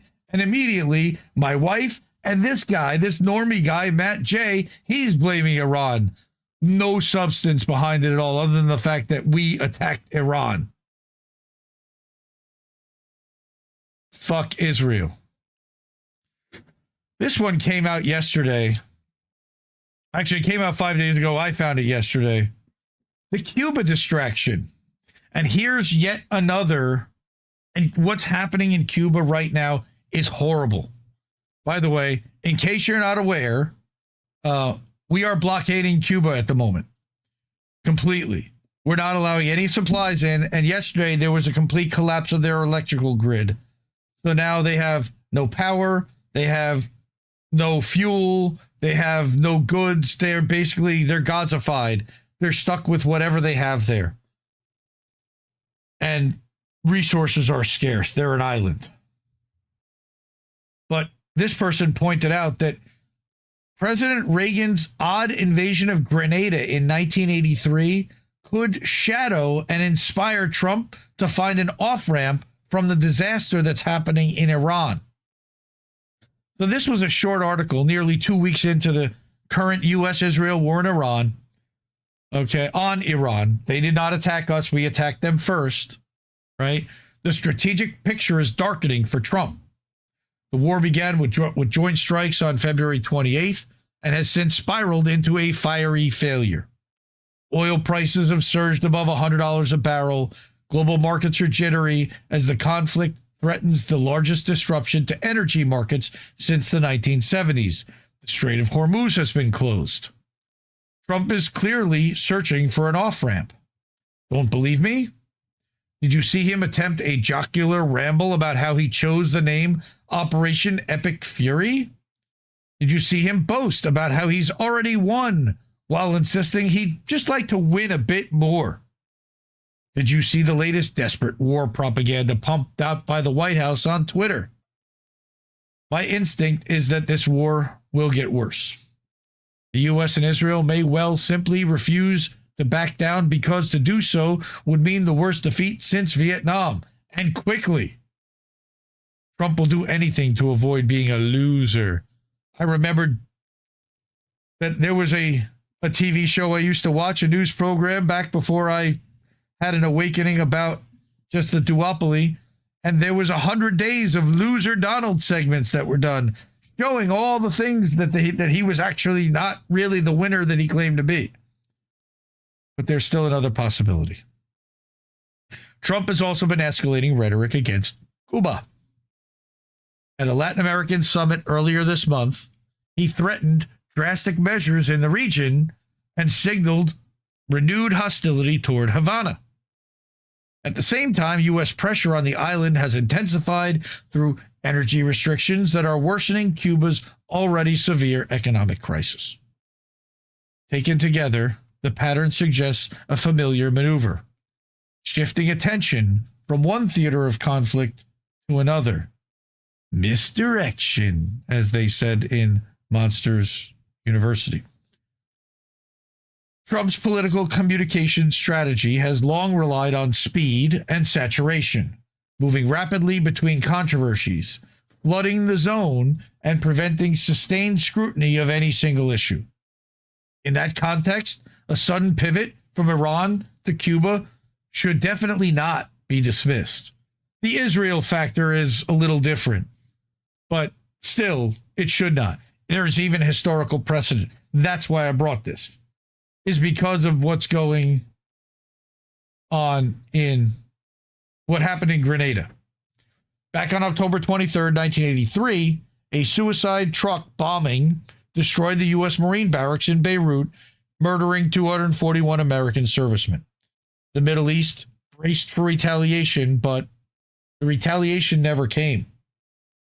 Instead, just 2 days later, on October 25th, 1983, President Ronald Reagan launched the U.S. invasion of Grenada, sending 7,000 troops into the tiny Caribbean island under the dubious justification of rescuing American medical students and, of course, preventing a Marxist takeover because they were still red baiting and communism fearing then. And there is old Ronnie in his jammies and his bathrobe. The political effect was obvious. One crisis buried another. Now, at that point, you also had a much more willing corporate media that could much easier bury a crisis and shift focus, where now with social media and people everywhere, it becomes a lot more difficult. A similar dynamic could emerge today with Reagan's most devoted student, Donald Trump. I would say that he's Roy Cohn's most devoted student, but that's a whole other. I would say that Biden was much more a student of Reagan than Trump. Iran has no obvious reason to de-escalate a war it believes it can win strategically.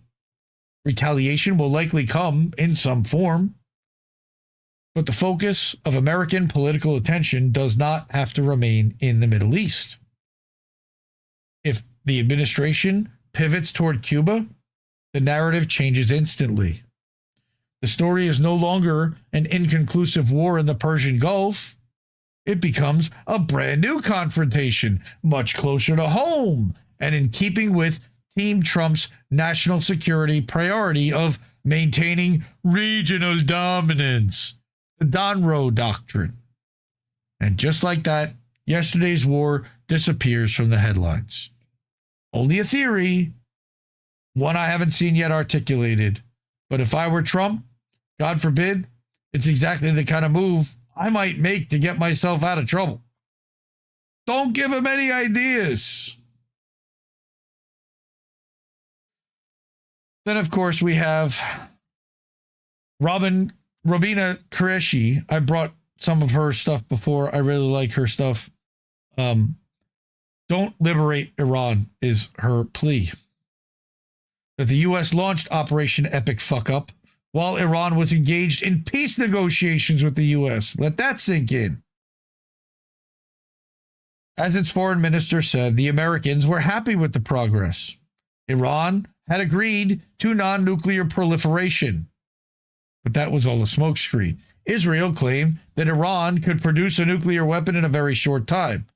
Of course, trust me, bro. Netanyahu has been saying this for 40 years to force the U.S. into war with Iran. Unlike Israel, Iran is a party to the Nuclear Non-Proliferation Treaty. The next day, Iran was attacked. Remember when Israel bombed Qatar during peace talks over Gaza?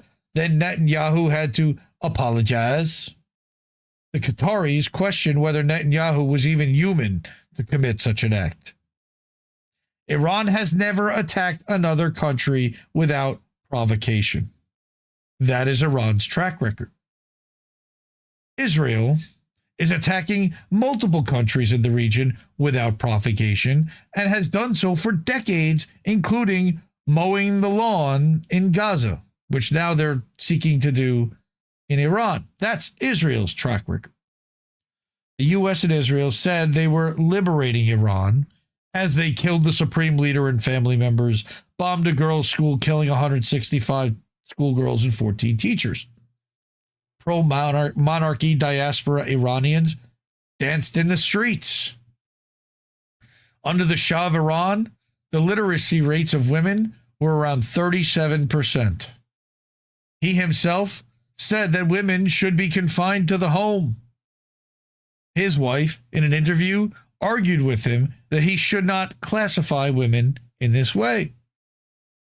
Under Ayatollah Khamenei, a leader who never wanted to lead, literacy rates rose to over 97%.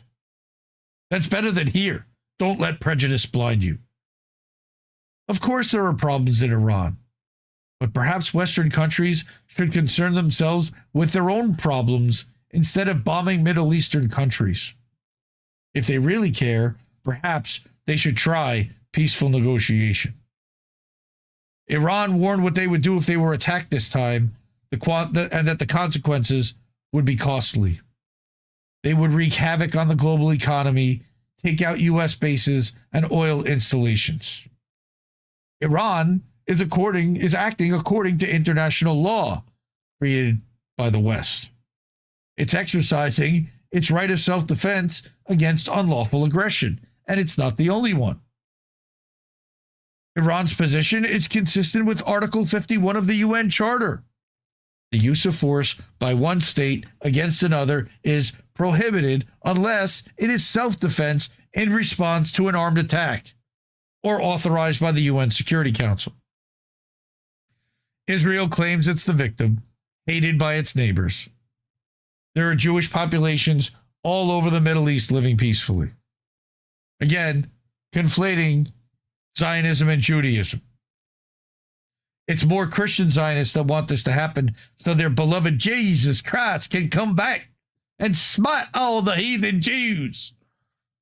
Don't forget about that. Didn't the Palestinians welcome Jewish people and share their homes and land because of the Holocaust? Nothing to do with anti-Semitism, a European problem. Israel is isolated across the world because of its brutal 80-year-long occupation of Palestine and its dehumanizing treatment of a people it has already subjugated and experimented on. It is rejected because of its behavior as a rogue state, killing and maiming with impunity, committing outright genocide while denying it. This was also done to frighten other countries. If you try to intervene, Gaza is what we will do to you. It's what they're doing to Lebanon right now. Releasing hoarded oil will not stop the impact on the West as prices rise each day. Don't complain about the cost of living now. That's a luxury compared to seeing your children vaporized in front of your eyes. We ought to have educated ourselves about what our governments are doing instead of following the distraction tactics served to us, which we followed like sheep, not daring to question anything. Perhaps we should never have been complicit in the first place. Some of those children would still be alive today. Iran was never the aggressor. They warned us again and again. Leave them alone. don't liberate them. Because you ain't liberating shit. Fuck Israel. Fuck the United States of America for this bullshit. All right. So, it does correlate with the green agenda. Yes, I did see a bunch of stuff saying that it was interesting that it seemed that the places that were being hit in Israel by Iran seemed to be places that were marked for redevelopment. I saw some places actually even calling Iran globalist, which I think is kind of funny. But to each their own.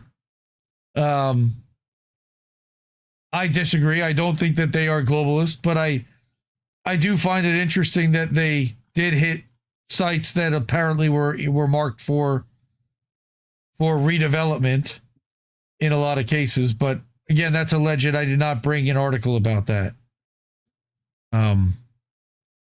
Gilbert Gottfried was the voice of the bird from Aladdin. Yes, that's right. Oh, and from your PBS show, Cyber Chase. Okay, Apu.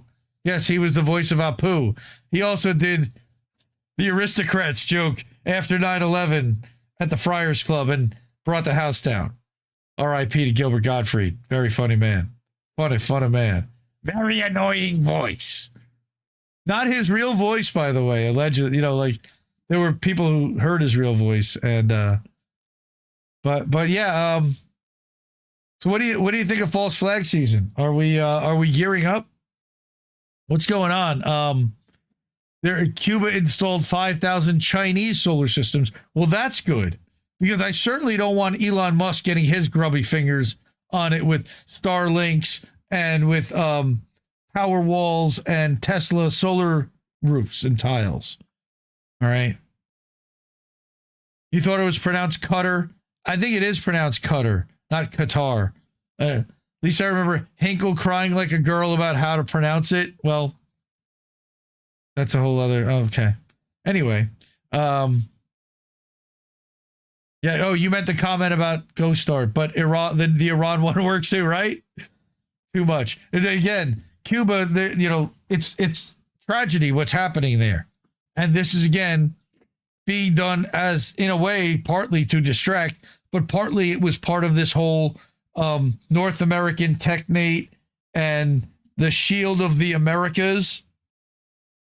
I heard today a report, again, unsubstantiated. I'll look for it and maybe bring it next week, that Colombia got bombed by Ecuador, allegedly because of narco-terrorism, with the authority of this shield of the Americas behind them. Fucking crazy, man. Okay. Anyway, let's keep moving. So before we do, support independent media because we need it more than ever. Let's see if I can get through this one clean. Cash App, $ Indie News Network. co-fi.com/Indie News Network. PayPal.me/Indie News Network. Patreon.com/Indie News Network. At IndieNewsNow.com, name of the show. It's also a website you can go to and get aggregated news, unfiltered and ad-free 24/7. And then over at Substack, you can make a monthly or annual contribution at IndieMediaToday.com or at INNNewsletter.com, and either one of those. And that's an alleged, Fred. I am wearing no pants. I am actually wearing pants, but I cannot give you a pants check. Sorry. That's a kid thing. And then also no legs. I'm not Lieutenant Dan. I have real legs, just not here. Shout out to Jesse Jett. Yes, love that man. No Diddy. Yeah, no doubt. I actually put up a tweet from him from 2 years ago when he did Valentine's Day show. He did There's the Day, and it's an old Irish folk song that he sings. So for St. Patrick's Day, I brought There's the Day. And by the way, my tie is green, not for the Irish, but it just happened to line up and work out that way. Next Thursday night, we will have hopefully a live American tradition with Jesse Jett. That's the last Thursday of the month. So, I am not a ghost who floats, who likes ties for some reason, including Michael Saylor's. Oh, dude, that's just wrong, bro. That hurts. That hurts a lot. That hurts. Go see the White House counselor. Okay. We're going to start out by what I would consider to be a banger of a post. Some people on other social platforms seem to think so, but on Substack, it got 6 likes. And my comment was, we need to find a better word for displaced to describe what's actually happening. It's way too sanitary. It doesn't represent Israel and the U.S. bombed my house, killed most of my family, and destroyed everything we ever owned very well at all. Millions of Palestinians, millions now of Iranians, I mean millions, and millions of Lebanese. Displaced is not nearly strong enough. And I really haven't had anybody come up with another word that I can, other than fuck Israel or cunts, that's really that level of strength. Devastated, maybe. Destroyed, discarded is not the kind of word I would want. No, they didn't discard it. No, they devastated it. They dropped a fucking bomb on it and made sure that it was bombed into the Stone Ages and that their entire family was murdered. That's a whole other level of anything that we have a word to describe right now. Okay. I like this site, Israel Palestine News. Sometimes they pick up stuff that I don't like, but they also pick up some stuff I do. This one actually came from Haaretz. So this is, again, what Israel is telling their own people. And I like to pull these articles as well once in a while just to be able to hear what they're telling their own people. And what they're claiming is that Israel's bombardment of Iran strikingly resembles its previous wars against Hamas and Hezbollah, a form of perpetual conflict management which can never achieve the total victory of its most delusional propagandists and which guarantees this third Gulf War won't be the last. It's just the next step in balkanization. In the early 2010s, Israeli military officials began to describe the army's periodic offenses in Gaza, typically conducted through airstrikes and artillery badges, as mowing the lawn. That's now the second time I've brought that phrase. We're going to hear it again. The grim euphemism named the paradigm of perpetual conflict management that successive Netanyahu governments chose over pursuing a negotiated settlement with the Palestinians. Every few years, Israel would, in the jargon of the defense establishment, degrade Hamas's military capabilities and deter the Islamist group from launching future attacks. In practice, this meant routinely bombarding the Gaza Strip, already crushed under years of blockade. Israel's turn toward mowing the lawn was also the product of geopolitical shifts following the Arab Spring. For the first time, the Jewish state no longer faced serious threats from states in its immediate surroundings. It had long since signed peace treaties with Egypt and Jordan, while Syria had collapsed into civil war, thanks to the CIA. But there were other adversaries, non-state actors like Hamas and Hezbollah, ideologically committed to Israel's destruction and at the same time unlikely to be defeated decisively by conventional military means. Remember, this is Haaretz. This is Israeli propaganda designed to tell a certain narrative. Over time, Israel grew to consider the resulting perpetual yet low-grade conflict with Islamist groups as a comfortable one. Israel's technological and military superiority enabled it to regularly carry out aerial campaigns while generally avoiding ground incursions that would not only risk high Israeli casualties, but also require a definitive political resolution to bring hostilities to a final close. For Netanyahu especially, this situation proved ideal. Ever the cautious politician, he preferred to avoid full-scale wars when possible, while rejecting outright both a two-state solution and, until very recently, even the formal annexation of the occupied territories. He's outright rejected it. In this respect, Israel's military doctrine has shifted much less than it seems since October 7, 2023. Although Israeli forces... See, that's a blatant admission by an Israeli newspaper right there. Israel's military doctrine has not really shifted. Although Israeli forces unleashed an unprecedented level of destruction on Gaza, the fundamental structure of Israel's domination over the Palestinians has changed little. They've now ramped it up in the West Bank. Israel failed to eliminate Hamas militarily. They admit that to their own people, while Netanyahu rejected any political arrangement that would have led to Hamas's displacement by the Palestinian Authority. Why? Because he wants to have that enemy to fight against. Gaza, in other words, was not a break with mowing the lawn. It was its most devastating execution. That is a real picture of Jabalia from last Sunday. Look at that shit. There's nothing left. Try living there. Now, Israel is transposing the strategy of mowing the lawn to Iran, a geographically expansive country of more than 90 million, very different from its smaller proxy militias. Unlike with the Palestinians, however, Israel's resistance on air power in Iran is not primarily a product of Netanyahu's rejection of politics, but first and foremost because Israel can't fight such a large and distant country by any other means. The extent to which the logic of Israel's current war mirrors that of its previous wars against Hamas and Hezbollah is striking. Contrary to the overheated rhetoric of regime change emanating from Netanyahu and his ministers, Israel's military did not embark on this war with the objective of toppling the Islamic Republic. Israeli Air Force strategists know all too well that no modern regime has been overthrown by air power alone.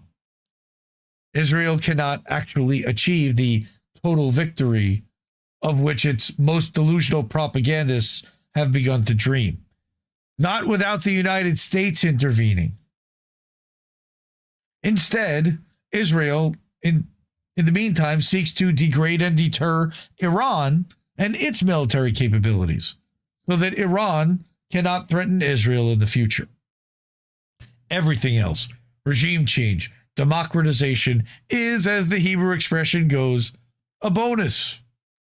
Or as Danny Citrinowitz, a senior researcher for the Institute for National Security Studies, described Israel's approach in a much-cited Financial Times interview.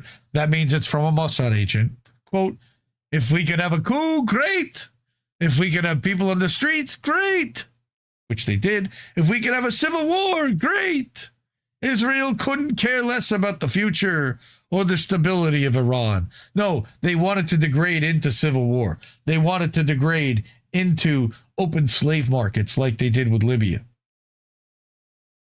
The ongoing U.S.-Israel war in Iran is the third aerial campaign Israel has conducted since April of 2024.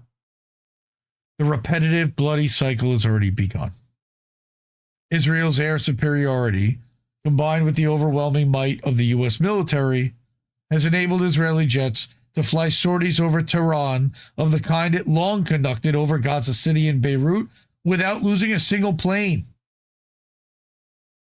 That's not what's happening here.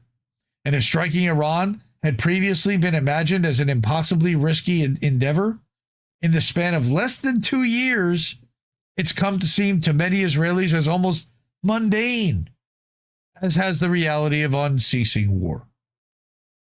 That makes future Israeli strikes in Iran more likely, even after the current fighting ends. Even if the Iranians take out Netanyahu, which they may or may not have. Deterrence of the kind at which Israel is aiming is almost always temporary, setting the stage for more violence to come. Israeli defense commentators on TV are warning that this war won't be the last round, using the same term they have for past wars on Gaza and Lebanon. And I say on Gaza because they're the aggressors, they're the attackers, they're the occupiers. Eventually, they say, Iran will attempt to rebuild its missile arsenal and refurbish its centrifuges.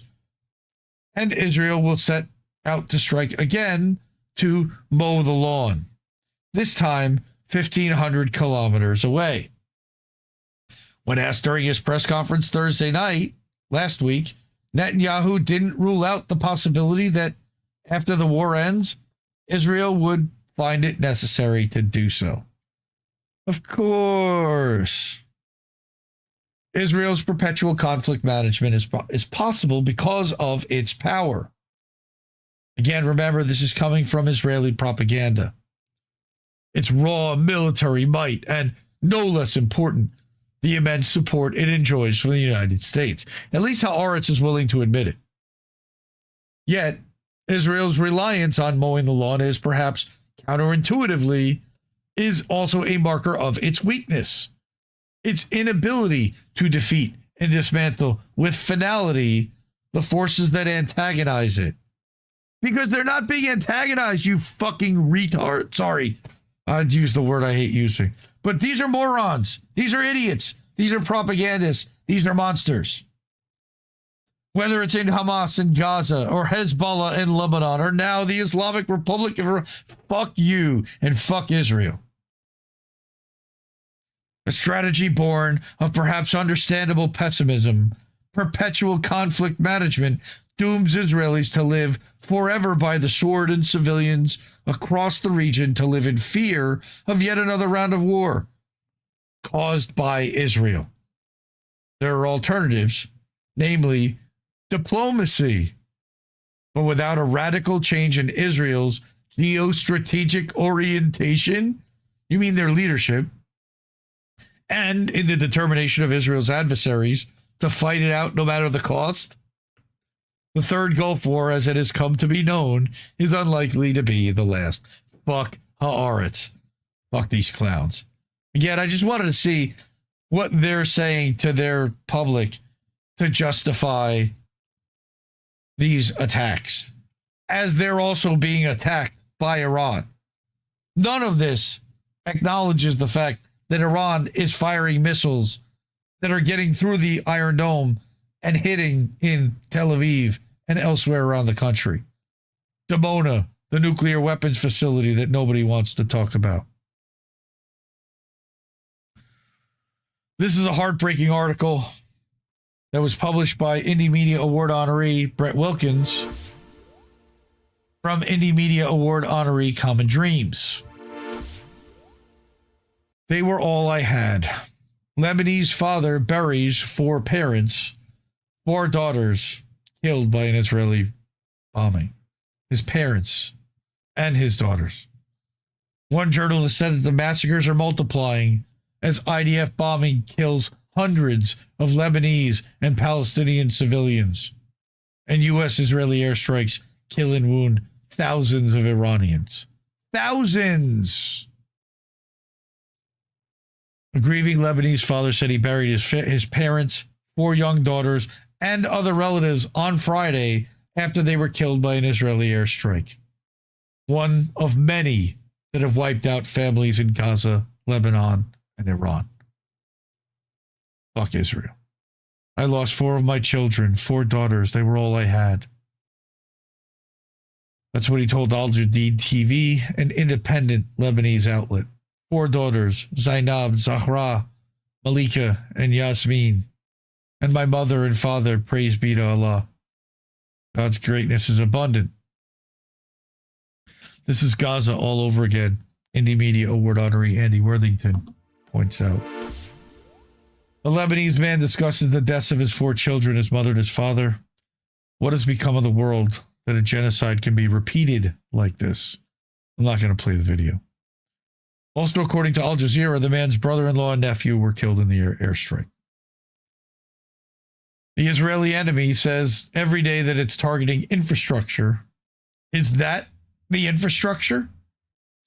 It was a devastating scene repeated in other parts of Lebanon, including the south, where a distraught mother on Friday reportedly buried 5 sons killed by an Israeli bombing in the Goberi neighborhood of central Beirut earlier this week. And in the Goberi, when an Israeli airstrike, again, destroyed the home of the Hamdan family, reportedly killing Father Ahmad and his 3 daughters and 2 grandchildren. This sounds like Where's Daddy? This sounds like Lavender software coming out of Palantir, where they're literally attacking a home and murdering generations of a family. Here's a mother attending the funeral of her 5 children, small enough that she could hold them in her arms like that. As in Gaza, where officials say that more than 2,700 families have been erased from the civil registry during Israel's ongoing genocide, and around 6,000 other families have only a single surviving member. Now entire Lebanese families have been wiped out by Israeli airstrikes since October 2023.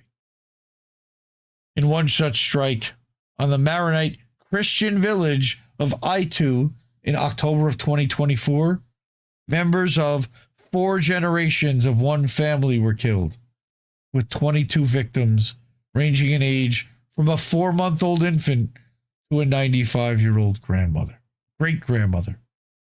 Why? A South Sydney mother and her daughter are still processing the loss of 19 of their family members killed in an Israeli airstrike earlier this month. The tobacco farmers, originally from the southern Lebanese border village of Aitaroon, had been displaced for nearly a year. Fuck that.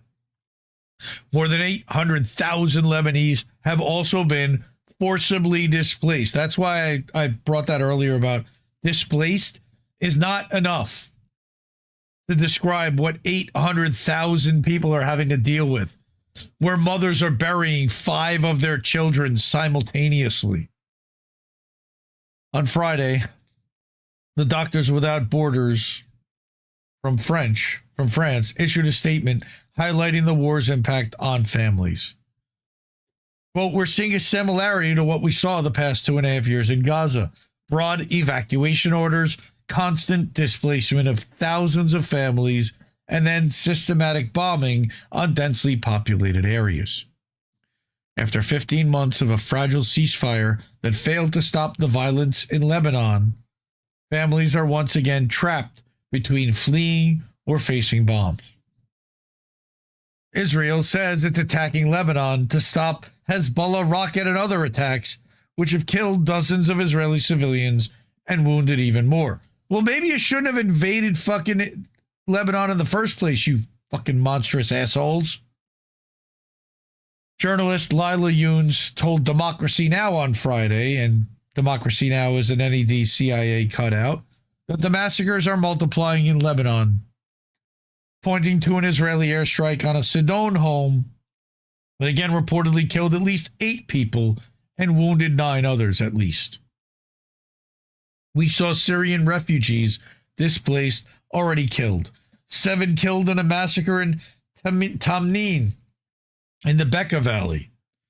A massive massacre in Nabi Cheat, also in the Bekaa Valley, where the Israelis tried to do a nighttime incursion by helicopter.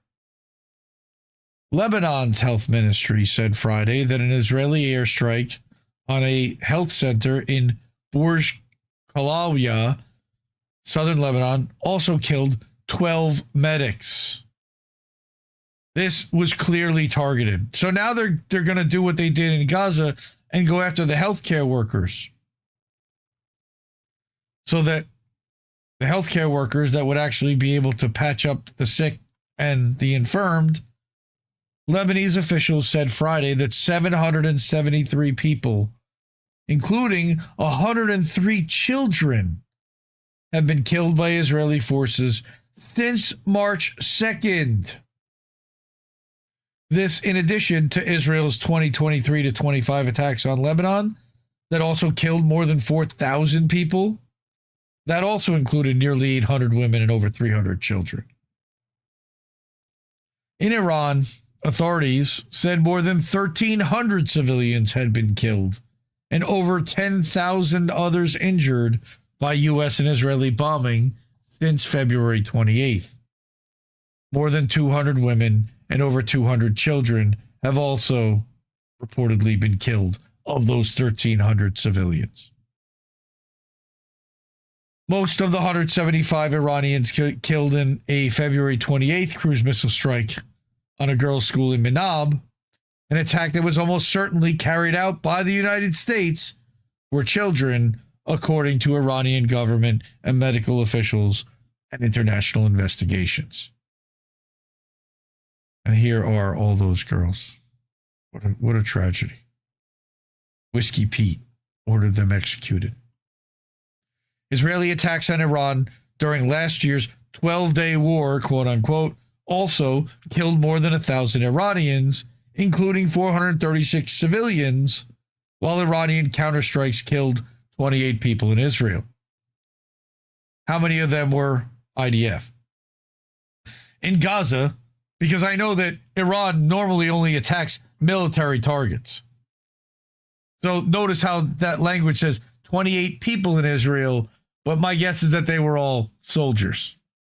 In Gaza, in 28 months of Israel's assault, for which the country is facing a genocide case at the ICJ, and its prime minister is wanted by the ICC for alleged crimes against humanity, not alleged, he committed them, have left more than 250,000 Palestinians dead, maimed, or missing, and around 2 million others forcibly displaced, starved, or sickened, or more, or a combination. U.S.-led wars in the Middle East, Southeast, South Asia, and Africa have resulted in the deaths of more than 900,000 people, including 400,000 civilians since 2001, according to the Costs of War project at Brown University's Watson Institute. Stories from devastated families from Israel's war on Lebanon are as common as they are heartbreaking. I'm not going to play that one. I saw my father torn to pieces. The harrowing testimonies of children in Lebanon who survived Israel's violent bombings mirror the cases seen in Gaza, according to Palestinian doctor Ghassan Abu Sida.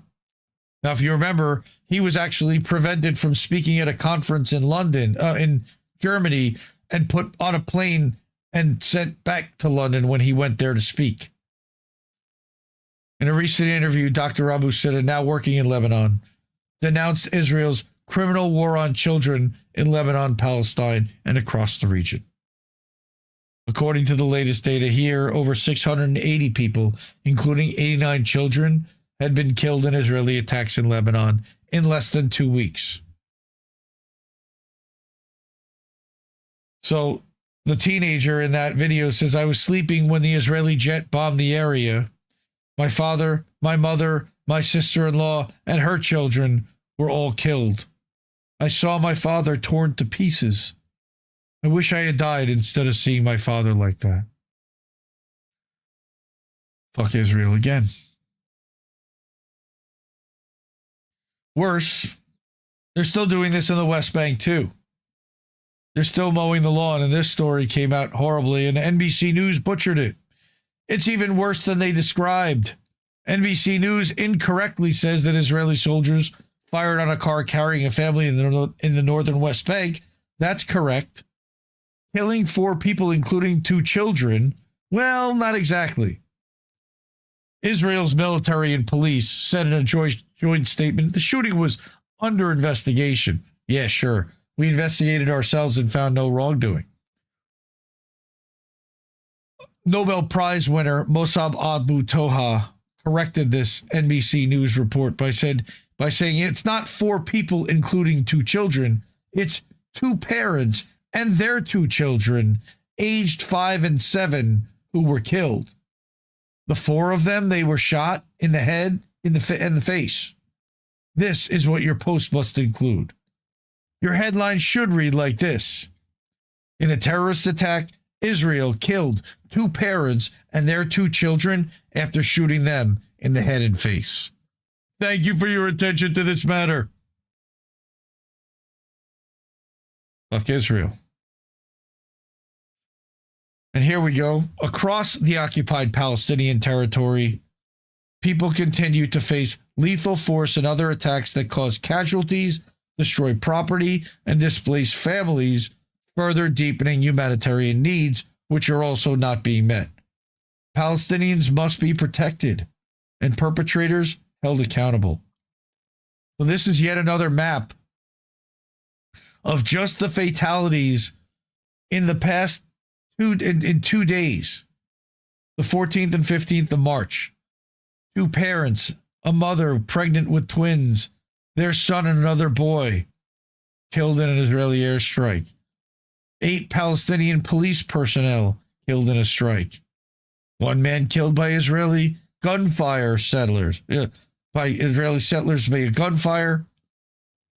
And then you have the 2 parents and 2 of their 4 sons. And the other 2 were also in the car, then tried to say that they did this, and they were beaten by the IDF, allegedly. That's what Al Jazeera says. And we get back to Lebanon. I go to Indie Media Award honoree antiwar.com. Israel expands evacuation orders in Lebanon, and the south was further depopulated. Israeli defense minister threatens to seize Lebanese territory if Hezbollah resists. But what are you going to do if they don't resist? You're going to seize the territory anyway, aren't you? Jason Ditz over at Anti-War. Israel has announced that they're further expanding their evacuation orders in Lebanon today, introducing new boundaries to order civilians out of dozens of other towns that previously were not impacted in the order. So they're shifting the goalposts and murdering everyone who doesn't comply. The Southern Evacuation Order was previously ordering civilians out of the area south of the Litani River. But Israel today revised that to the Zahrani River, which runs north of the Litani and enters the Mediterranean Sea near Sidon. Since Israel launched this war on March 2nd, they've killed 687 people and have displaced some 780,000 civilians from their homes. The new evacuation orders will only increase the number displaced, but the goal may be freeing up territory, not just chasing populace around. Look at that. That's in Beirut. Defense Minister Israel Katz demanded that the Lebanese government stop Hezbollah from further resistance to the invasion, warning that if they failed to do so, Israel would seize the territory directly and do it ourselves. So wait a minute. Now, you want the Lebanese government to fight the people who are fighting the people that are invading you? Oh, okay. Civilians are bearing the large brunt of the Israeli invasion of Lebanon, with the ever-growing number of displaced waiting for the resolution of the latest invasion so they can get back to trying to rebuild, knowing that they'll be facing Israeli resistance to post-war reconstruction every step of the way. And occupation now. In addition to the evacuation orders in the south, Israeli strikes targeted the southern suburbs of Beirut and also attacked Lebanese University, killing the director of the Faculty of Sciences, Hussein Bazi. So just like they did with the university in Gaza, they blew that up. Israeli Army Chief Eyal Zamir says that the war in Lebanon will not be short and that Israel considers the war there an additional main front of their ongoing war.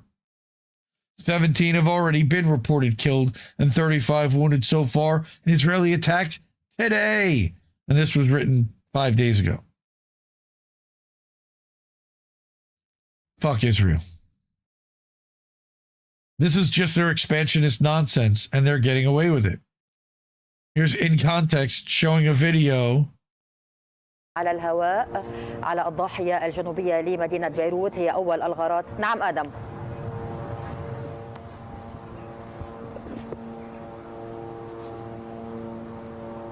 آدم عم Just watching it burn.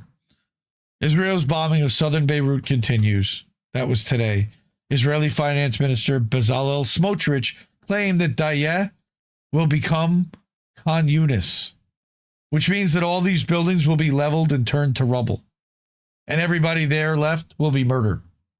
That's what happened in Khan Yunis.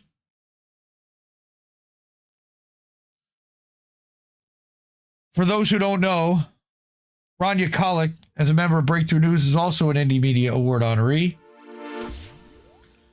Rania started a Substack recently, so I have to do this. Coming to a Substack newsletter near you. She wrote an article that I thought that it's running a little bit late, so I'm going to skim through it. Lebanon has the right to defend itself. She is Lebanese. She has family in Beirut. This is incredibly personal for her. Those fiercely battling the Israelis in the south are the only protection Lebanon has from literally losing its territory to a genocidal monster. Again, as she says, it's been 2 weeks since Israel launched a massive war on Lebanon. Over 800 people killed, over 100 children. Almost 1 million have been displaced. Now it's more. As of today, Minister Katz announced a massive expansion of the ground invasion, saying the displaced will not return to their homes south of the Litani until the safety of the residents of the north, Israel, is guaranteed. Wait, what? This is insane. The Israelis are invading Lebanon, a sovereign country. They have intentionally made hundreds of thousands of people homeless, destroyed their homes and neighborhoods, and argue that they can't return until Israelis feel safe. They've terrorized Beirut, sometimes striking random buildings in supposedly safe areas while carpet bombing Dayeh. They have intentionally murdered medics, destroyed healthcare facilities, and wiped out entire families. They openly threatened to turn Lebanon into Gaza. We all know what that means, and we also know that if they do manage to take and hold territory, they'll never allow the native inhabitants to return. The Western countries are wringing their hands about the need for peace, but they exclusively blame Hezbollah while pretending Israel isn't expanding its genocidal Gaza doctrine into Lebanon. And they won't shut up about Israel's right to self-defense and security. Here's a wild thought. What about Lebanese safety and security? What about Lebanese right to live on their land without a psychotic aggressor turning everything around them into an apocalyptic moonscape? What about the Lebanese right to self-defense? Zionists, of course, will point to Hezbollah's rocket fire from March 2nd to justify this insane Israeli aggression. They will continue to ignore the 15 months of Israeli quote-unquote ceasefire violations that preceded it. And they will continue to live in a make-believe world where if Hezbollah just stopped fighting Israel and laid down their weapons, everything would be rosy and everyone could be friends. I've already explained why this is false in another article. And while I've been critical of Hezbollah's decision to get involved in this regional war, let's be clear on one thing. The Lebanese have every right, some might say a duty, to fight against the invasion and attempted theft of their sovereign territory. Contrary to how Western countries and their Israeli spawn and Lebanese collaborators frame it, those who are fighting Israel's invasion are not engaging in terrorism. They're defending their land from an invader. This is a right. enshrined in international law, whatever the fuck that means. I've seen plenty of stuff saying international law doesn't really exist outside of treaties. And that's only as long as both sides hold to what they agreed to. I wish the Lebanese government was capable of fighting for its people, but it's too servile to the Americans, too busy begging Israel for peace without preconditions to protect its own. Those fiercely battling the Israelis in the south are the only protection Lebanon has from literally losing its territory to a genocidal monster. So she's talking here about a more capable Hezbollah.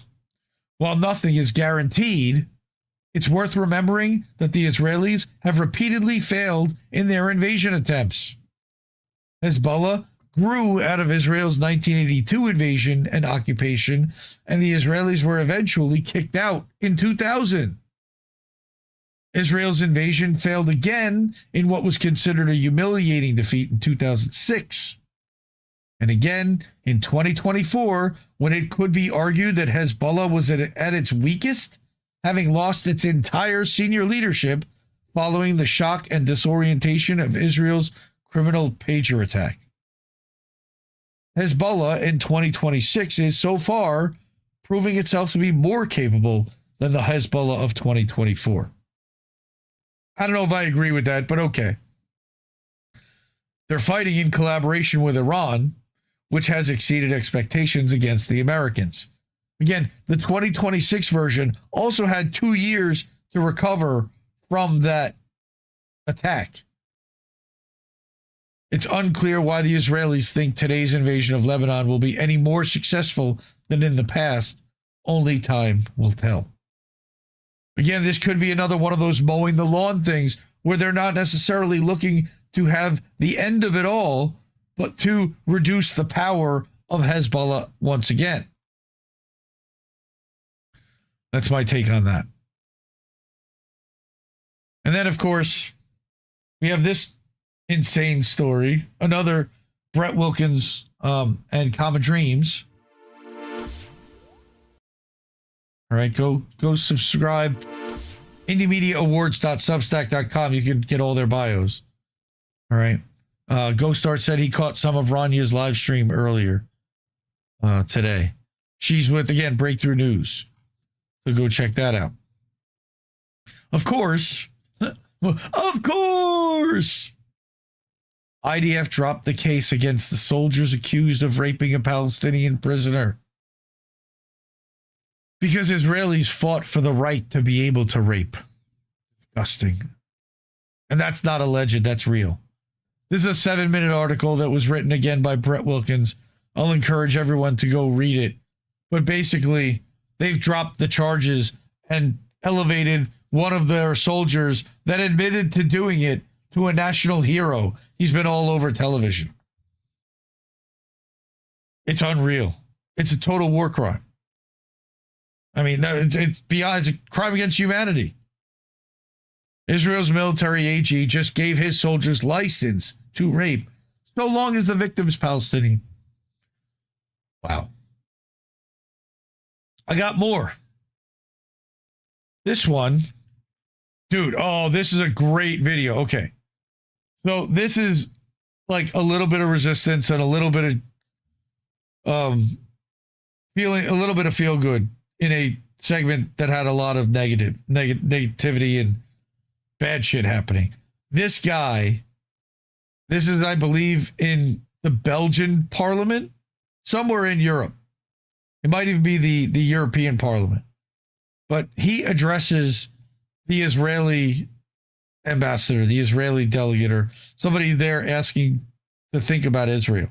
Je vous ai entendu, Madame l'ambassadrice, mais I heard you, Madam Ambassador, but what nerve you have to come here and defend what your colonial army is doing to the Palestinian people and the